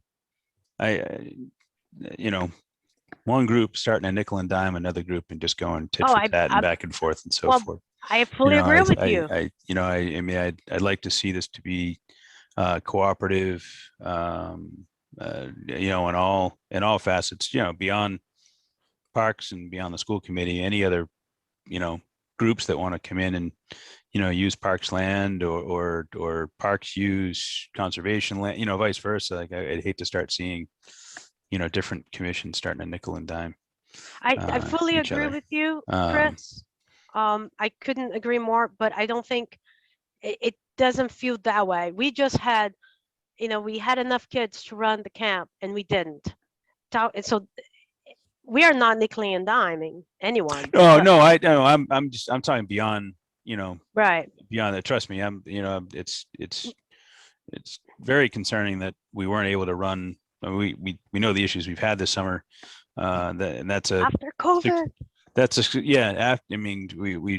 We got through this and we've had some success and providing some programming for kids to get back out there, and we had to cancel one that's always very successful for the town. So Through the chair, would there be any interest in the commission hearing from the school department representatives that are on? I was just about to say, the school committee chair, Carol Archibald, is here, as well as Superintendent Burnham. If either one of you want to add anything to this discussion, we'd welcome you to do so. Hi there. Hi, Carol. Oh, you're muted, Carol. Sorry, we've been meeting in person. I got out of the habit of this. My comment is simply that our intent is to work something out, is to work a solution out to this issue. We would have been happy to meet to vote on waiving that fee had we known that was an issue before it was canceled. And it didn't get to school committee, it didn't get to the superintendent for us to realize that that was going to be the case. So that being said, obviously there's nothing we can do about that now. That's done. We're sorry that happened and are disappointed for the children, because after all, they are all our kids, whether it's a park department program or whether it's a school program. But we would really like to work something out, to work out a policy on our end to prevent this happening and to work together with you to come up with a solution. Dr. Burnham, did you want to add to that? I think you've covered everything. I would echo all of the comments that you just made. If I may, I think one of the, and I agree with what you just said. I think that's the direction we all want to go. Yeah. All the programming is for kids, and you guys, that's your job, to do whatever's best for the kids in this town. My concern is that we need to get a line of communications that is consistent for when things like this come up, because from what I hear as these things have happened is a phone call gets made to one person and that person says, oh, I need to check with this person, and that person passes it off to the next person. We can't continue to do that when there's an issue that arises. There's got to be one person that's going to take ownership of this and have the power and authority to make the decision, or be able to get it made very quickly, outside of an overall policy that works going forward. I would agree that we need to come up with a protocol as to how this happens and who is contacted. And then if there's a question, who is contacted secondly, so that if on the end of the recreation department, if they contact the school department and question what they hear, that they know what to do next. So I would agree with you, Dave, that there needs to be some kind of system worked out, and we're happy to do that with you. Okay. And there's some question as to, and again, we all know this has been going on in the background, and that is with the use of the Passios building. Let's definitively identify who's going to make decisions for use of that property in that building. There's two sides to the fence on this at this point. We all know that. I just think it needs to be put down in black and white as to who's going to make the decisions, so that we're not wasting time getting something fixed that needs to be fixed now, not 3 days from now. To the best of my knowledge, the Passios building doesn't fall under school committee jurisdiction. Dr. Burnham, do we have anything to do with that? No, that's correct.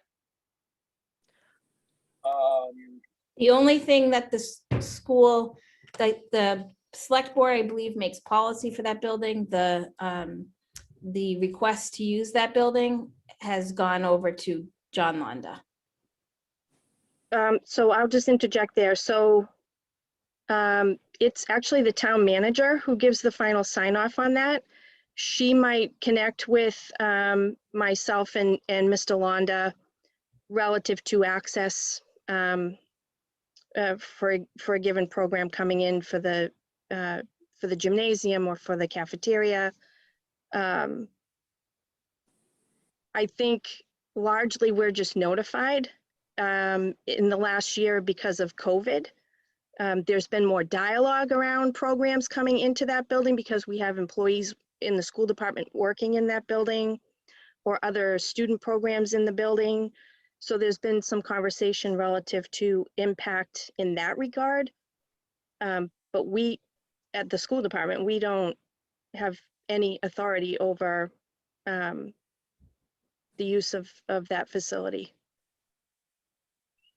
Because it had been, the request to use TC Passios for one of our camps had gone from, I believe, town manager over to John Londa, and that's where things seem to have gotten hung up. I don't mind, I don't have any problem dealing with the select board and trying to figure that piece out. It's something that needs to be figured out, because as much as I want to say that we can always give 14 days notice, the reality is, especially for a building like TC Passios that doesn't have a lot of outside requests coming in, if the park commission decides today that they want to run a program starting Monday, we should be able to send a request over and get the response relatively quickly. It shouldn't take jumping through hoops of fire to get the answer in a timely manner. So I have no problem taking that that piece up with the select board. I actually mentioned it to one of them last week. So yeah. So I want to put TCP aside because that's ultimately, I think Sure. maybe we need to work it out. Who's making the final decision, but you're right that, you know, it's designated as owned by the town and managed by the select board. But I want to put that on the side. Like the issue that I have with maintaining the policy as it is and not immediately rescinding and trying to work anyone out is that there was this verbal agreement that someone, and I don't know who, made the decision that their interpretation was that when we hire someone out, which we have to, because we only have one part-time employee, that's not part of parks. And it is, because ultimately all the liability lies with us, financial liabilities, everything. And it is, and that was, and maybe that didn't, I honestly don't think that deserved the meeting. There wasn't a change in policy that was a decision of someone's interpretation that made to that. And we're not going to have a lot of other events that doesn't require someone from outside. So that needs to be clarified within the school. If that's their understanding, their understanding, I think we need to rescind the policy and try to work something right away, so then we can launch our programs, our fall programs, and use it the way we want to. But that was someone's interpretation of a verbal agreement, and it was not consulted by a lawyer. I don't think that needed to go into the policy committee, period.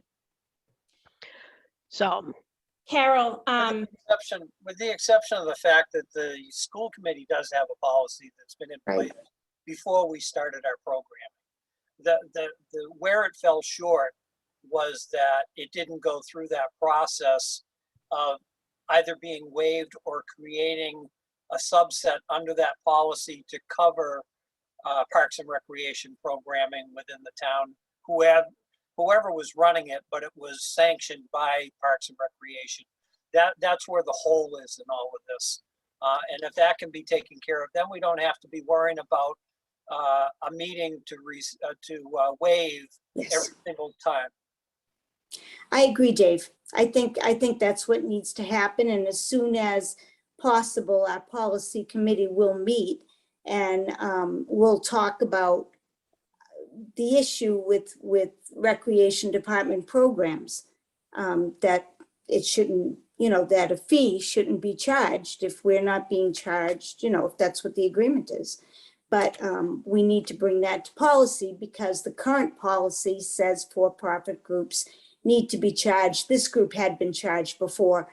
So, there was a mix-up on this, and we would have waived the fee had we had the time to do so. So I would agree that what has to happen is we have to take a look at our policy for use of school property and school facilities. And with this new information in the It's not, light and it's fix not it. new information. It is not new information. Well, from It- when our policy was written, it was. So But, now but, we have to change the policy to match this. but someone entered into agreement with us, knowing this was not a new piece of information. So Kayla it- made an agreement that this was the case, and that was after your policy. So whoever made that agreement should have known that. So so I think maybe some, and I may not have this accurate, but I believe in the past, it may have been run separate from parks or Yes. recreation, that Best Soccer ran a soccer program in town. Yes, And I think that This- may be where some of this disconnect comes in, where it just was, the assumption was, oh, it's Best Soccer. It's not a parks program. It's not a recreation department program. We're going to charge Best Soccer for use of grounds. And it's again, we all know it's unfortunate. Everyone is on the same page here that it's unfortunate. Mhm. I believe that maybe is where some of the disconnect comes into play. And I think if we can iron that out and have one point of contact and have it not go to, 3 different people and have someone down the chain making a decision, we know where it should go and have an understanding of recreation, department programming use with school facilities and school use with parks land. I think we're all on the same page and want to get to the same point. So when is the policy committee subcommittee meeting? Kate, can you answer that? There is not a meeting scheduled. Typically, we don't meet in the summertime. But I'm happy to schedule a meeting. The challenge for us at the moment is that one of the members of the policy subcommittee is away and won't be available to meet until sometime early mid-August, I think. Right. That would be my only concern. I mean, I think we're through the summer, but there does, we do get to a point where there is some recreation department use in the fall and so forth coming with school grounds and so forth, whether it's the basketball, adult soccer, so forth and so on. I think I'd like to make sure we're having those bases covered. Dr. Burnham, not to question it, but is there any reason why that particular member of that committee can't participate remotely? Possibly, except there's a significant time difference. They're, Um, they're out of the country, Dave. Yeah, Yeah. okay, no, that's fine, and I was about to say it's none of my business if you don't want to tell me. Should something come up before we do that, before the committee is able to meet, the rest of the school committee can meet to waive the fee Right. until the policy is altered. That certainly can happen. There's no reason why not. Okay, what's the time frame that we need to notify? Because that takes a little more time than what Karen had earlier requested. We have 48 hours to post a meeting. Right. So Okay. if we had 72 hours, so we could find a time that worked for everybody, then we can do that. But because it is a public meeting, we need 48 hours to post. Okay, So first of all, I want to thank you both for being here tonight. Yeah, thank you. I think it's a step in hopefully the right direction. I don't think you need to be convening an emergency meeting. We've done that. well, Don't think for it needs to be for done. August we do, because if we want to plan something for the fall, Hold on, let me finish. Let me finish. I don't want any more camps I canceled. believe that it's your policy right now that if the recreation department, and I'm going to use Mr. Sullivan as the example because he's run this program in the past. If Mr. Sullivan wanted to volunteer his time through the park, or through the recreation department to do a soccer program in the fall, like he did last year, would there be a charge from the school committee for that? No, So I don't think that it's something that needs to necessarily be taken up like soon. I mean, soon, like, yes, I think Yes. to, and, like the next meeting, but I don't think it's something that needs to have another meeting called for it. Do we Oh, I have get any it. other part or any other recreation programs this Um, summer To that would remind be the considered commission, for profit? to remind the commission right now, we don't even have a recreation director. So what we have, or she's on leave. So what we have right now is just the programming that's on our calendar that's scheduled for TC Passios, which falls under the select board and has already been approved. We're all in set. that So we're location. not using So school, we're not using school land for any other programs this summer. Well, Correct. okay, so we don't need an emergency meeting based on what's in front of us right now, but can we get a timeline when that subcommittee is going to meet? Or, Sounds like late August or early September. Yeah, it well, would I probably mean, be sometime mid-August. The policy subcommittee would meet. There'd be a revision of a policy that would then be brought forward to the school committee as a whole. And it has to go before the school committee 3 different meetings. There's a first read, then there's a second read, then there's a third read. And at that third meeting, that's when it's voted. So it's a process that takes a little bit of time. But that said, we can certainly have a conversation at our August 18th meeting Yes. about, waiving fees until such time as we can revisit policy on this. okay, Would you agree, Mrs. Shambo? Yes. Yeah, I think that's very doable. The other thing I'd like to ask is that in some way, maybe between second and third reading, that a request for ratification from the Parks Commission be included so that we've reviewed it and also agreed that it covers the nature of the verbal agreement we had. Does that make any sense to either one of you? So I think essentially, I don't know that the Parks Commission needs to have an official vote on it. It seems like it might be more appropriate for input in the process of the revision, as well as perhaps folks from the parks potentially attending a meeting, one of the 3, that the revised policy would come before the committee. But I would imagine that we would have conversation even before the policy goes Right. for the first read. Right, okay. So I would imagine that we would all be on the same page prior to the revised policy going for that first read. I'm just thinking from the perspective of this revision is an interdepartmental agreement rather than a policy that only affects the school operations. So I just bring that up as one of the thoughts in my head. Yeah, I think potentially there's a separate agreement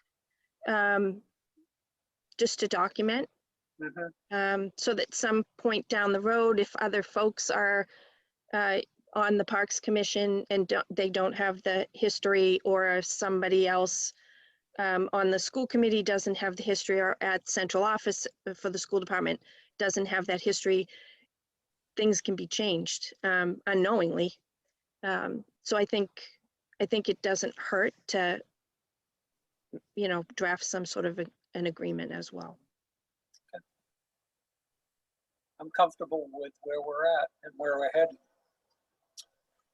all right, Agreed. so, And I would just like to offer one other comment. As Mrs. Shambo had indicated, we want to see the programs be successful for the kids. It's great for the kids to have a lot of options in town. And one of the things that I had mentioned, if in conversation with the town manager about it, if we had an opportunity to plan a season ahead, as an example. So if we were, if the Parks Commission and the rec director were working on programs for the fall right now, sharing with us what the plan is, what the schedule is, what facilities might be needed. We know ahead, everything can be finalized in a flyer, and then the school department can push that out to all families. We haven't had flyers from the Parks and Rec to be able to push that information out. But we would be very happy to push that information out.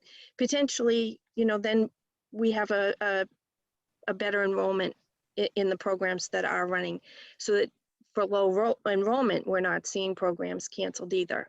So we're happy to, do what we can to support the success of the programs. We want to see that for the kids. Thank you.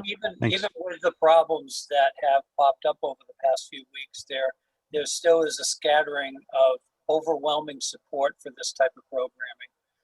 There are parents posting on there that their kids were ecstatic to attend one camp or another. Even, the kids are oblivious usually to some of these problems. These are adult problems, not kid problems.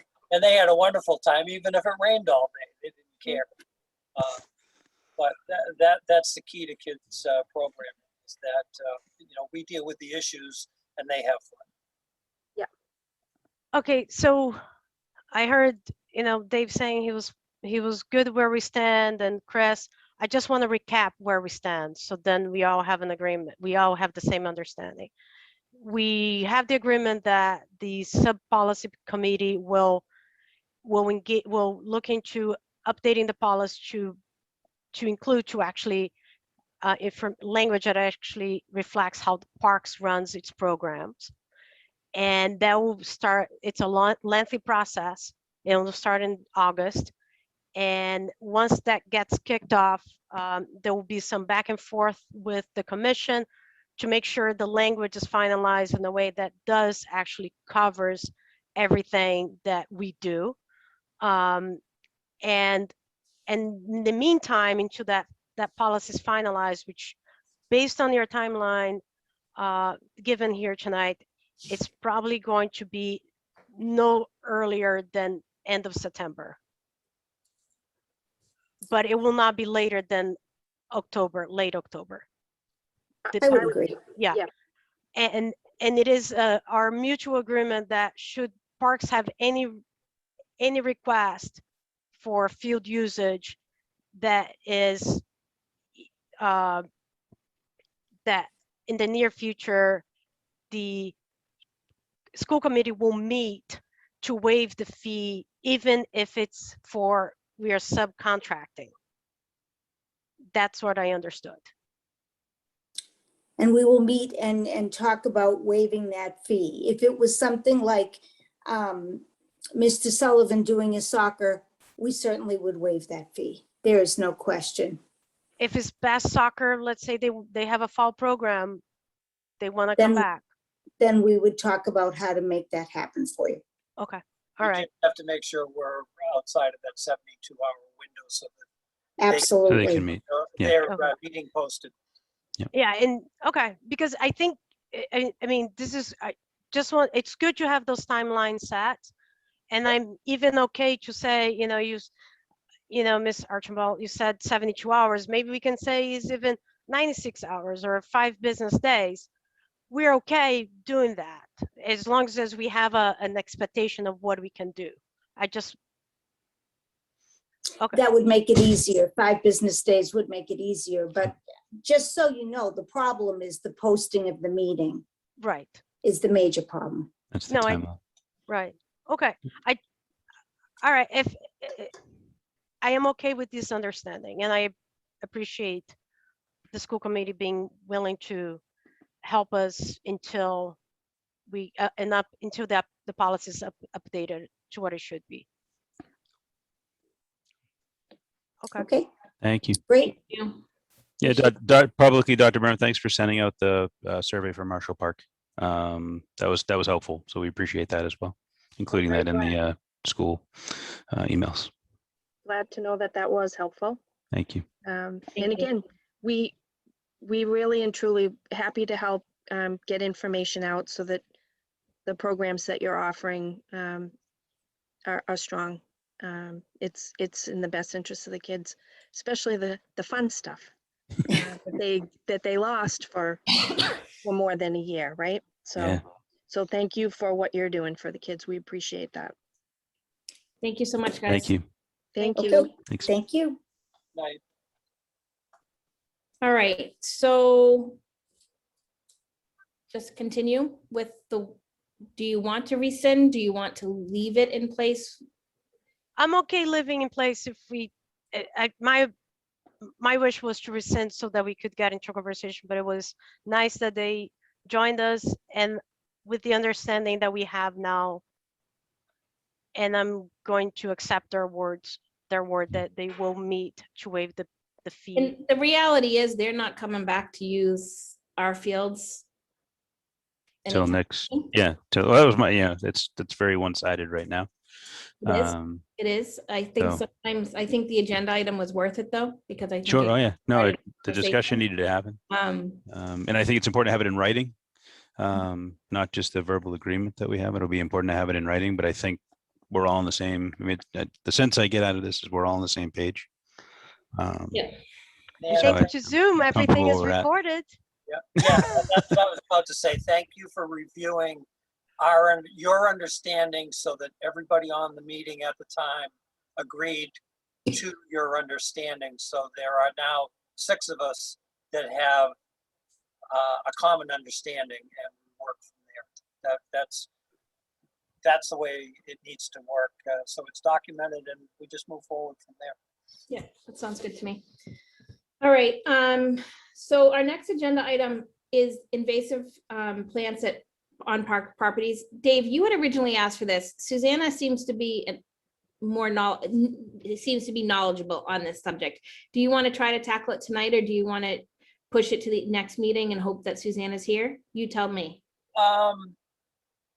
Yeah, I think we can let it ride. I do have one thing that I actually talked with the DPW director about a couple of weeks ago, I think it was. And I didn't cover it in my conversation with him today because it got pretty lengthy. And that is that I'm hoping that under the maintenance contract that we're now operating under for all town properties that are being maintained by a landscaper, that within that contract, we can deal with some poison ivy areas that really need to be addressed now and not wait till later. That's an invasive, but I just bring that up as it's right along the track on the turn over near the basketball court. There's a whole blanket of poison ivy right Yeah. there. It goes all the way down that hill into the courts and everything else. Right, right. It's all the way down But- those but that's- stairs. Yeah. The area of the areas being used heavily right now, that's the only area that really comes right out into an area that's being used heavily. If we can possibly treat at least from the track partway down that banking and start to get a control of that under care and maintenance, I think. What was his reply when you asked him? Well, he needed to check with the landscaper that was awarded the contract to see if the issue is somebody certified to apply the chemicals.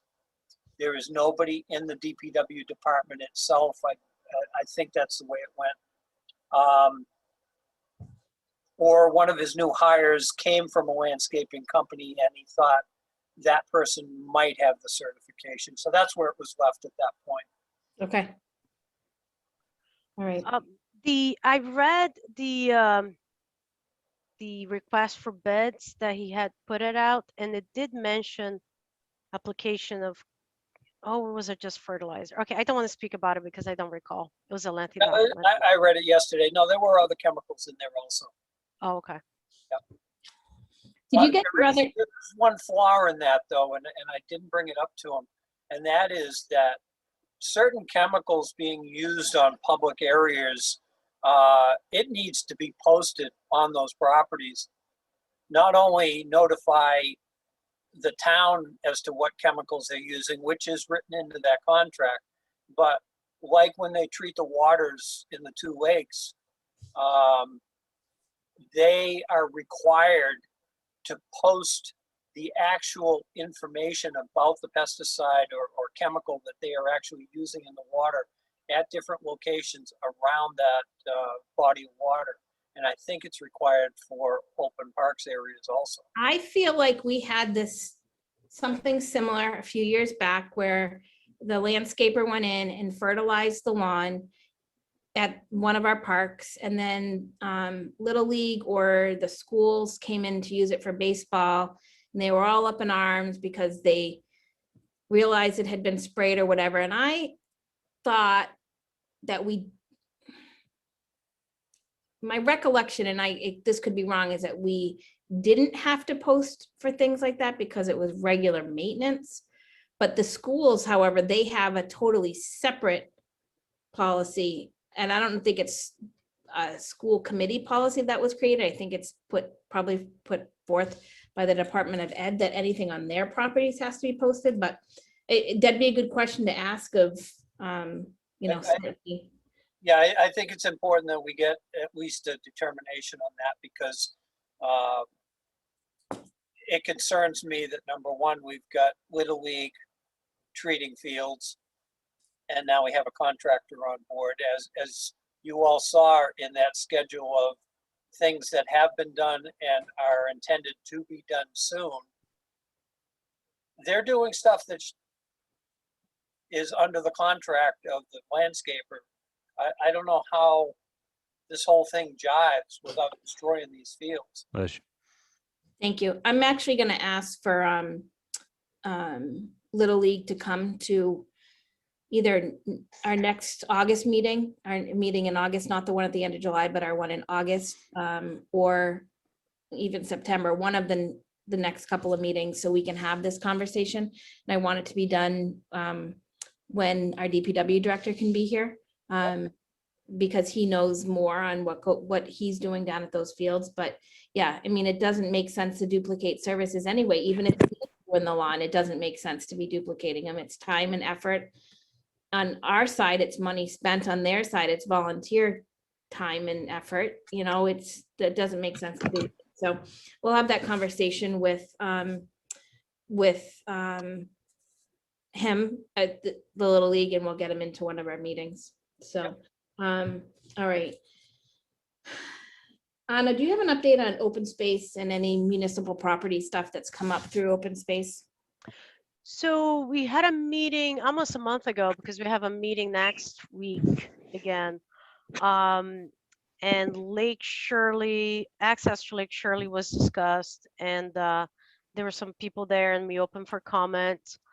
So the title of Stump Cove, the status of the title of Stump Cove has not been defined yet. We have not been able to clear, and part of that was because they're going to need to go down to the Register of Deeds to see there are many things they're doing, and honestly, I'm not as well versed as they are. Paula Bertrand's taking the lead on that.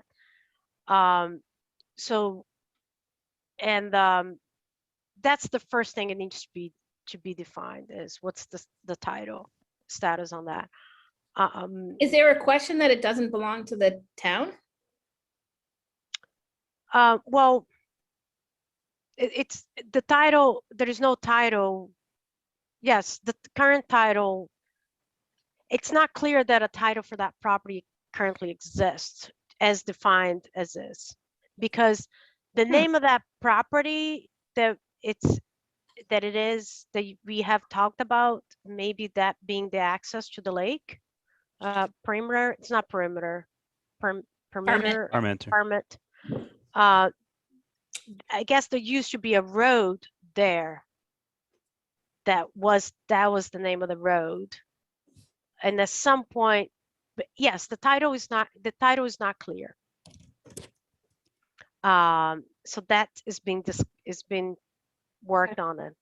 Is there anything on our side of things that we need to be doing or discussing? Or no, what play it out? The one I think we need to let it play out. I don't think there's any action, but when I brought the conversation about the West Street property, I think we said that we were interested in maybe having open fields on the West Street property. Is that the property that has the hills? The one Now that's, I'm talking about Whalum. so the property that's currently being hayed. Hey, yeah. I forget the name of those properties. Now they're calling it the Whalum Greenway, so just adding more names to jump in my mind. So, Ask for the map and then write, this is what I did. I just asked for the map and then write all of the nicknames for all those properties. I literally wrote it right on my map. okay. So the other property, the one that we said it's mostly wooded, we probably wouldn't have any interest in it. They turned back and said, well, would you in the future have interest for even if it was just to keep it as parks? And I said, we can discuss. There is a lot of discussion on that. And because if it makes it into conservation, it can never not be conservation. But Right. if it comes to parks, depending on how it comes to parks, it falls under the same rules. So for example, the property in Northfield, which Brian was part of that discussion, he said that property will always have to be a parks part. So Because of the way it was purchased. because the way it was purchased. So it depends on, if we want to have some open space for recreation on the other property, we can. The land will still need to be conveyed to us. And It, just to clarify, it needs to be conveyed to us through town meeting because it's already a town-owned piece of property. yes, Was that piece on West taken by tax property title? Or is that that's something else, you know?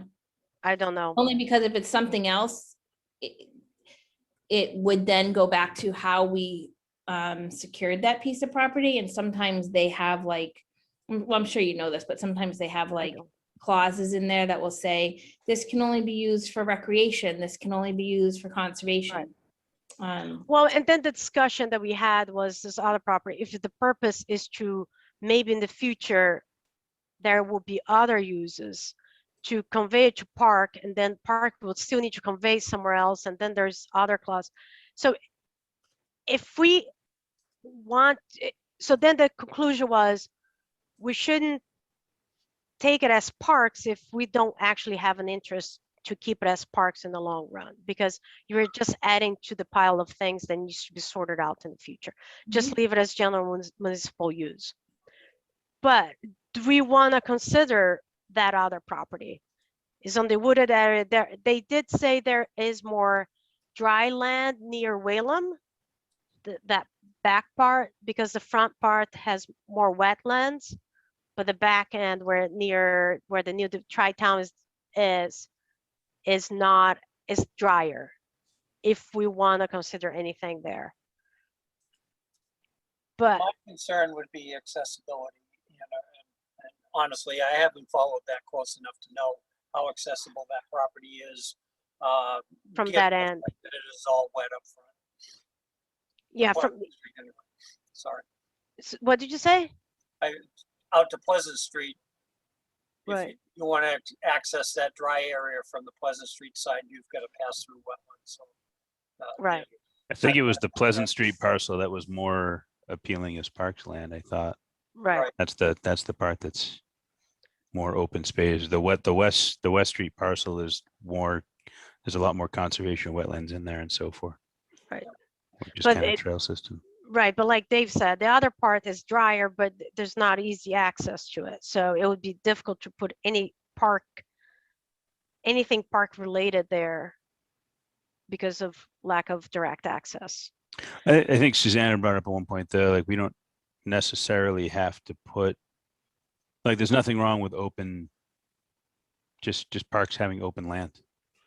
And it's, someone, hays a path through it or whatnot. I mean, there's nothing, we don't need to put specific recreation fields on parks property. I mean, hopefully that's the intent with the Northfield property down the line.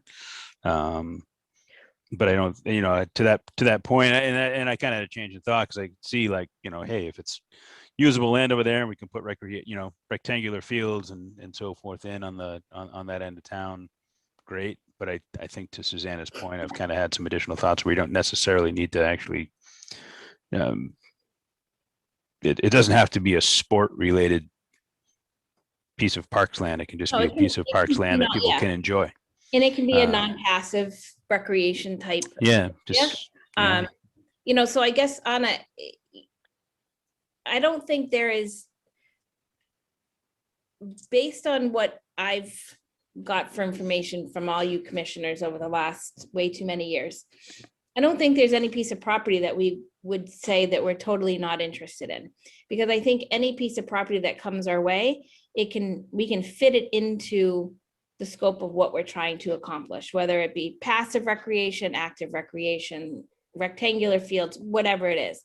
I'd say I'd be following more of Dave's train of thought in how accessible it is, because if it's a nightmare to access, then it's probably something that we wouldn't be able to really utilize to the, to our advantage, and then it wouldn't make sense to come to us. It would make more sense to stay as general municipal.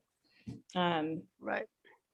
So, And as the meeting went, the conversation was, putting under the current control of parks doesn't really change much unless we have a specific use. Because if the plan is we want to keep it as open space for future use that has not been defined, if we put under current control of parks, if we want to shift that would still need to go through all the process, and it may trigger different things. So at that point, there wasn't any benefit to the open space concept. It was really only if we want it because of that dry space. But if there isn't, because of Now, access, I even the- agree. even the dry space, though, it's hilly, so it's not like a rectangular field is gonna be able to go in there without, We could have, I don't know if you've been to Mass MoCA, but they have an outside concert space that they utilize a hill. They have a stage at the bottom, and people sit on the hill and watch the shows. and I take back everything I said. I'd like that piece of property. I think the access to that the Pleasant Street parcel is right at the end of Pleasant Street. There's a path, there's an access point. If I'm looking at I pulled up the old presentation. And it looks like that's where the access point is right at the end of Pleasant Street before it takes that left-hand turn or right-hand turn, however you're coming from. I'm gonna say though, good luck getting a performance venue of that type approved in the town of Lunenburg. Hey, we can have a pipe dream. We can have as many pipe dreams as we want, Dave. I certainly have one. We're putting in a swimming complex that's, an indoor swim complex. Don't know where, but we'll put one in. But we can have those. They're allowed, or, I just want a disc golf course, really, but, it's another. That's another story. Well, we've got the Saliva property that could work into, if we want to look at that in the next couple of years. How long do you think I'm sticking around for again? That's where rectangular fields need to go, Dave.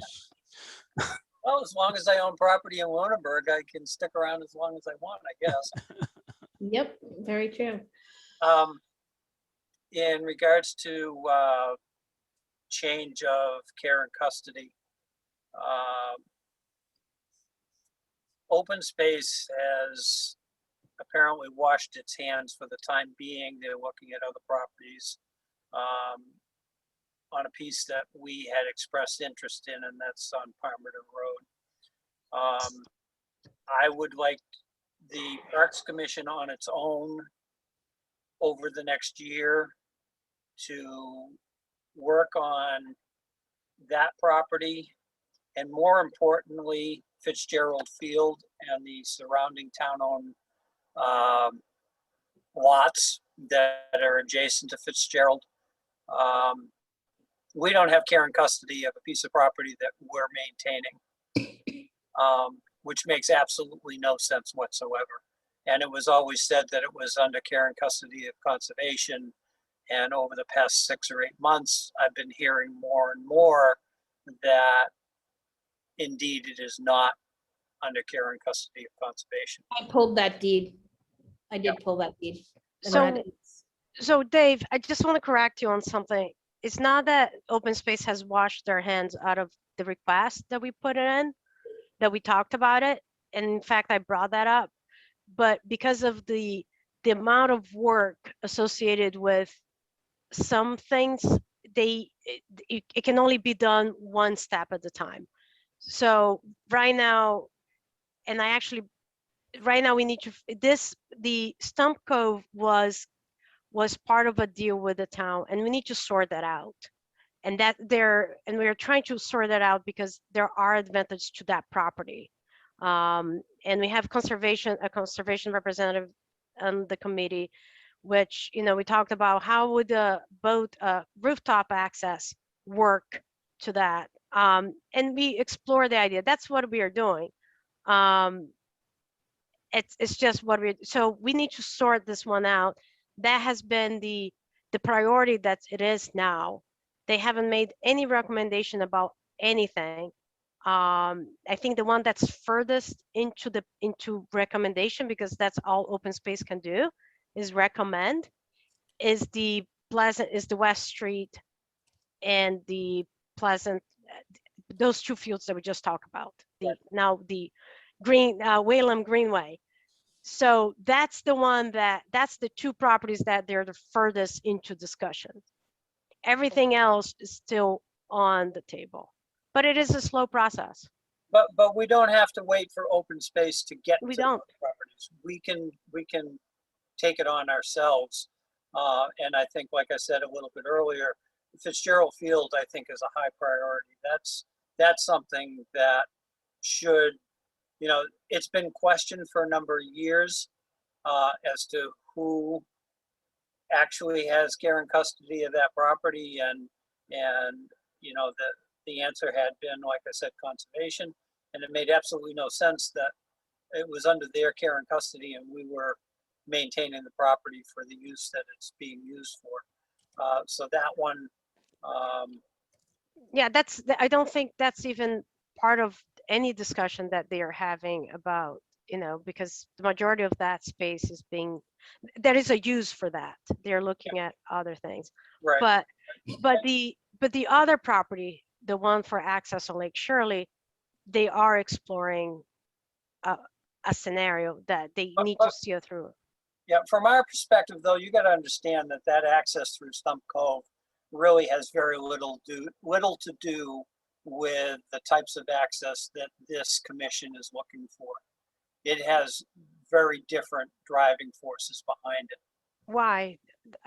Can you elaborate on that? Because It's- we're talking it's- about it's a rooftop connection- access. It's a connection of conservation lands through for snowmobile trails and access onto the reservoir. That's the driving force behind that, not recreation. No, the conversation has been creating rooftop. I know what the conversation's been about, but the driving force behind it, I mean, I've been into this town 67 years, I'm sorry, but that is the driving force. Yeah, I behind love volunteering, hearing that. Oh, sorry, I only been here for 15. But Dave, if that's the driving force, but at the end of the day, we get rooftop access, do I care? I don't. Yeah, no, Right? I agree, but I don't see this commission putting a lot of energy into that because I see it as a very difficult thing to pull off unless these entities that are helping open space look at that, have a way to dredge a channel through Stump Cove, because that's a mud hole. As soon as the water level drops in the reservoir, you don't have access to the water, you get access to the mud hole. I watched somebody go in there 2 days ago. It was pretty comical. I was Yeah, like, how are they gonna get in there? whereas Yeah. Parmenter, even with its problems, that's direct frontage on the water. I'm gonna say 75 or 100 feet of frontage directly on the water, waterfront frontage. Right. No, I hear you, but if they can pull it off, we have people working on it, and we get rooftop access. I guess that's the, I'm cool with it. And I actually think it, I think it's great when you have multiple use, something of this nature that you have different driving forces to get something done, because it takes a lot of work. So, Yes, and you know, I don't want to, I don't want us to keep, I don't want us to beat a dead horse at this point where it's already 9:06 and I'm ready for bed. I do just want to say that, yes, I agree that multiple uses of a piece of property is always more beneficial than a single one. That said, if the access that Parks feels is important, which I believe we are all on the same page, that some sort of rooftop boating access is missing from our repertoire of properties, is if that's important to us, it needs to go in at the best place possible. And I'm not sure it's any of those locations. So while it would be multi-use, I question whether it's multi-use and the rooftop access is just being tacked on there because, you know, they can make it multiple use and more appealing to people, when if it's going to be another Stump Cove situation, that's just not an easily accessible place. Because there's accessible and there's difficult accessible, and people don't use difficult accessible. If most people, I can tell you the number of times I've driven by Stump Cove and seen a car over there with boat top access, and that's a road that I drive down sometimes multiple times a day. So, you know, I guess just keep that in mind. I would be interested to see if they, you know, as they move forward, you know, properties that they think we'd be interested in. I agree with Dave that I think we need to do some of our own work too, because yes, open space can make their recommendations, but they're not, you know, we can do it on our own as well. If we decide that there's a piece of property that we really must have and we want now, we can certainly, you know, explore that option as well. So Right. Thank you. I appreciate that.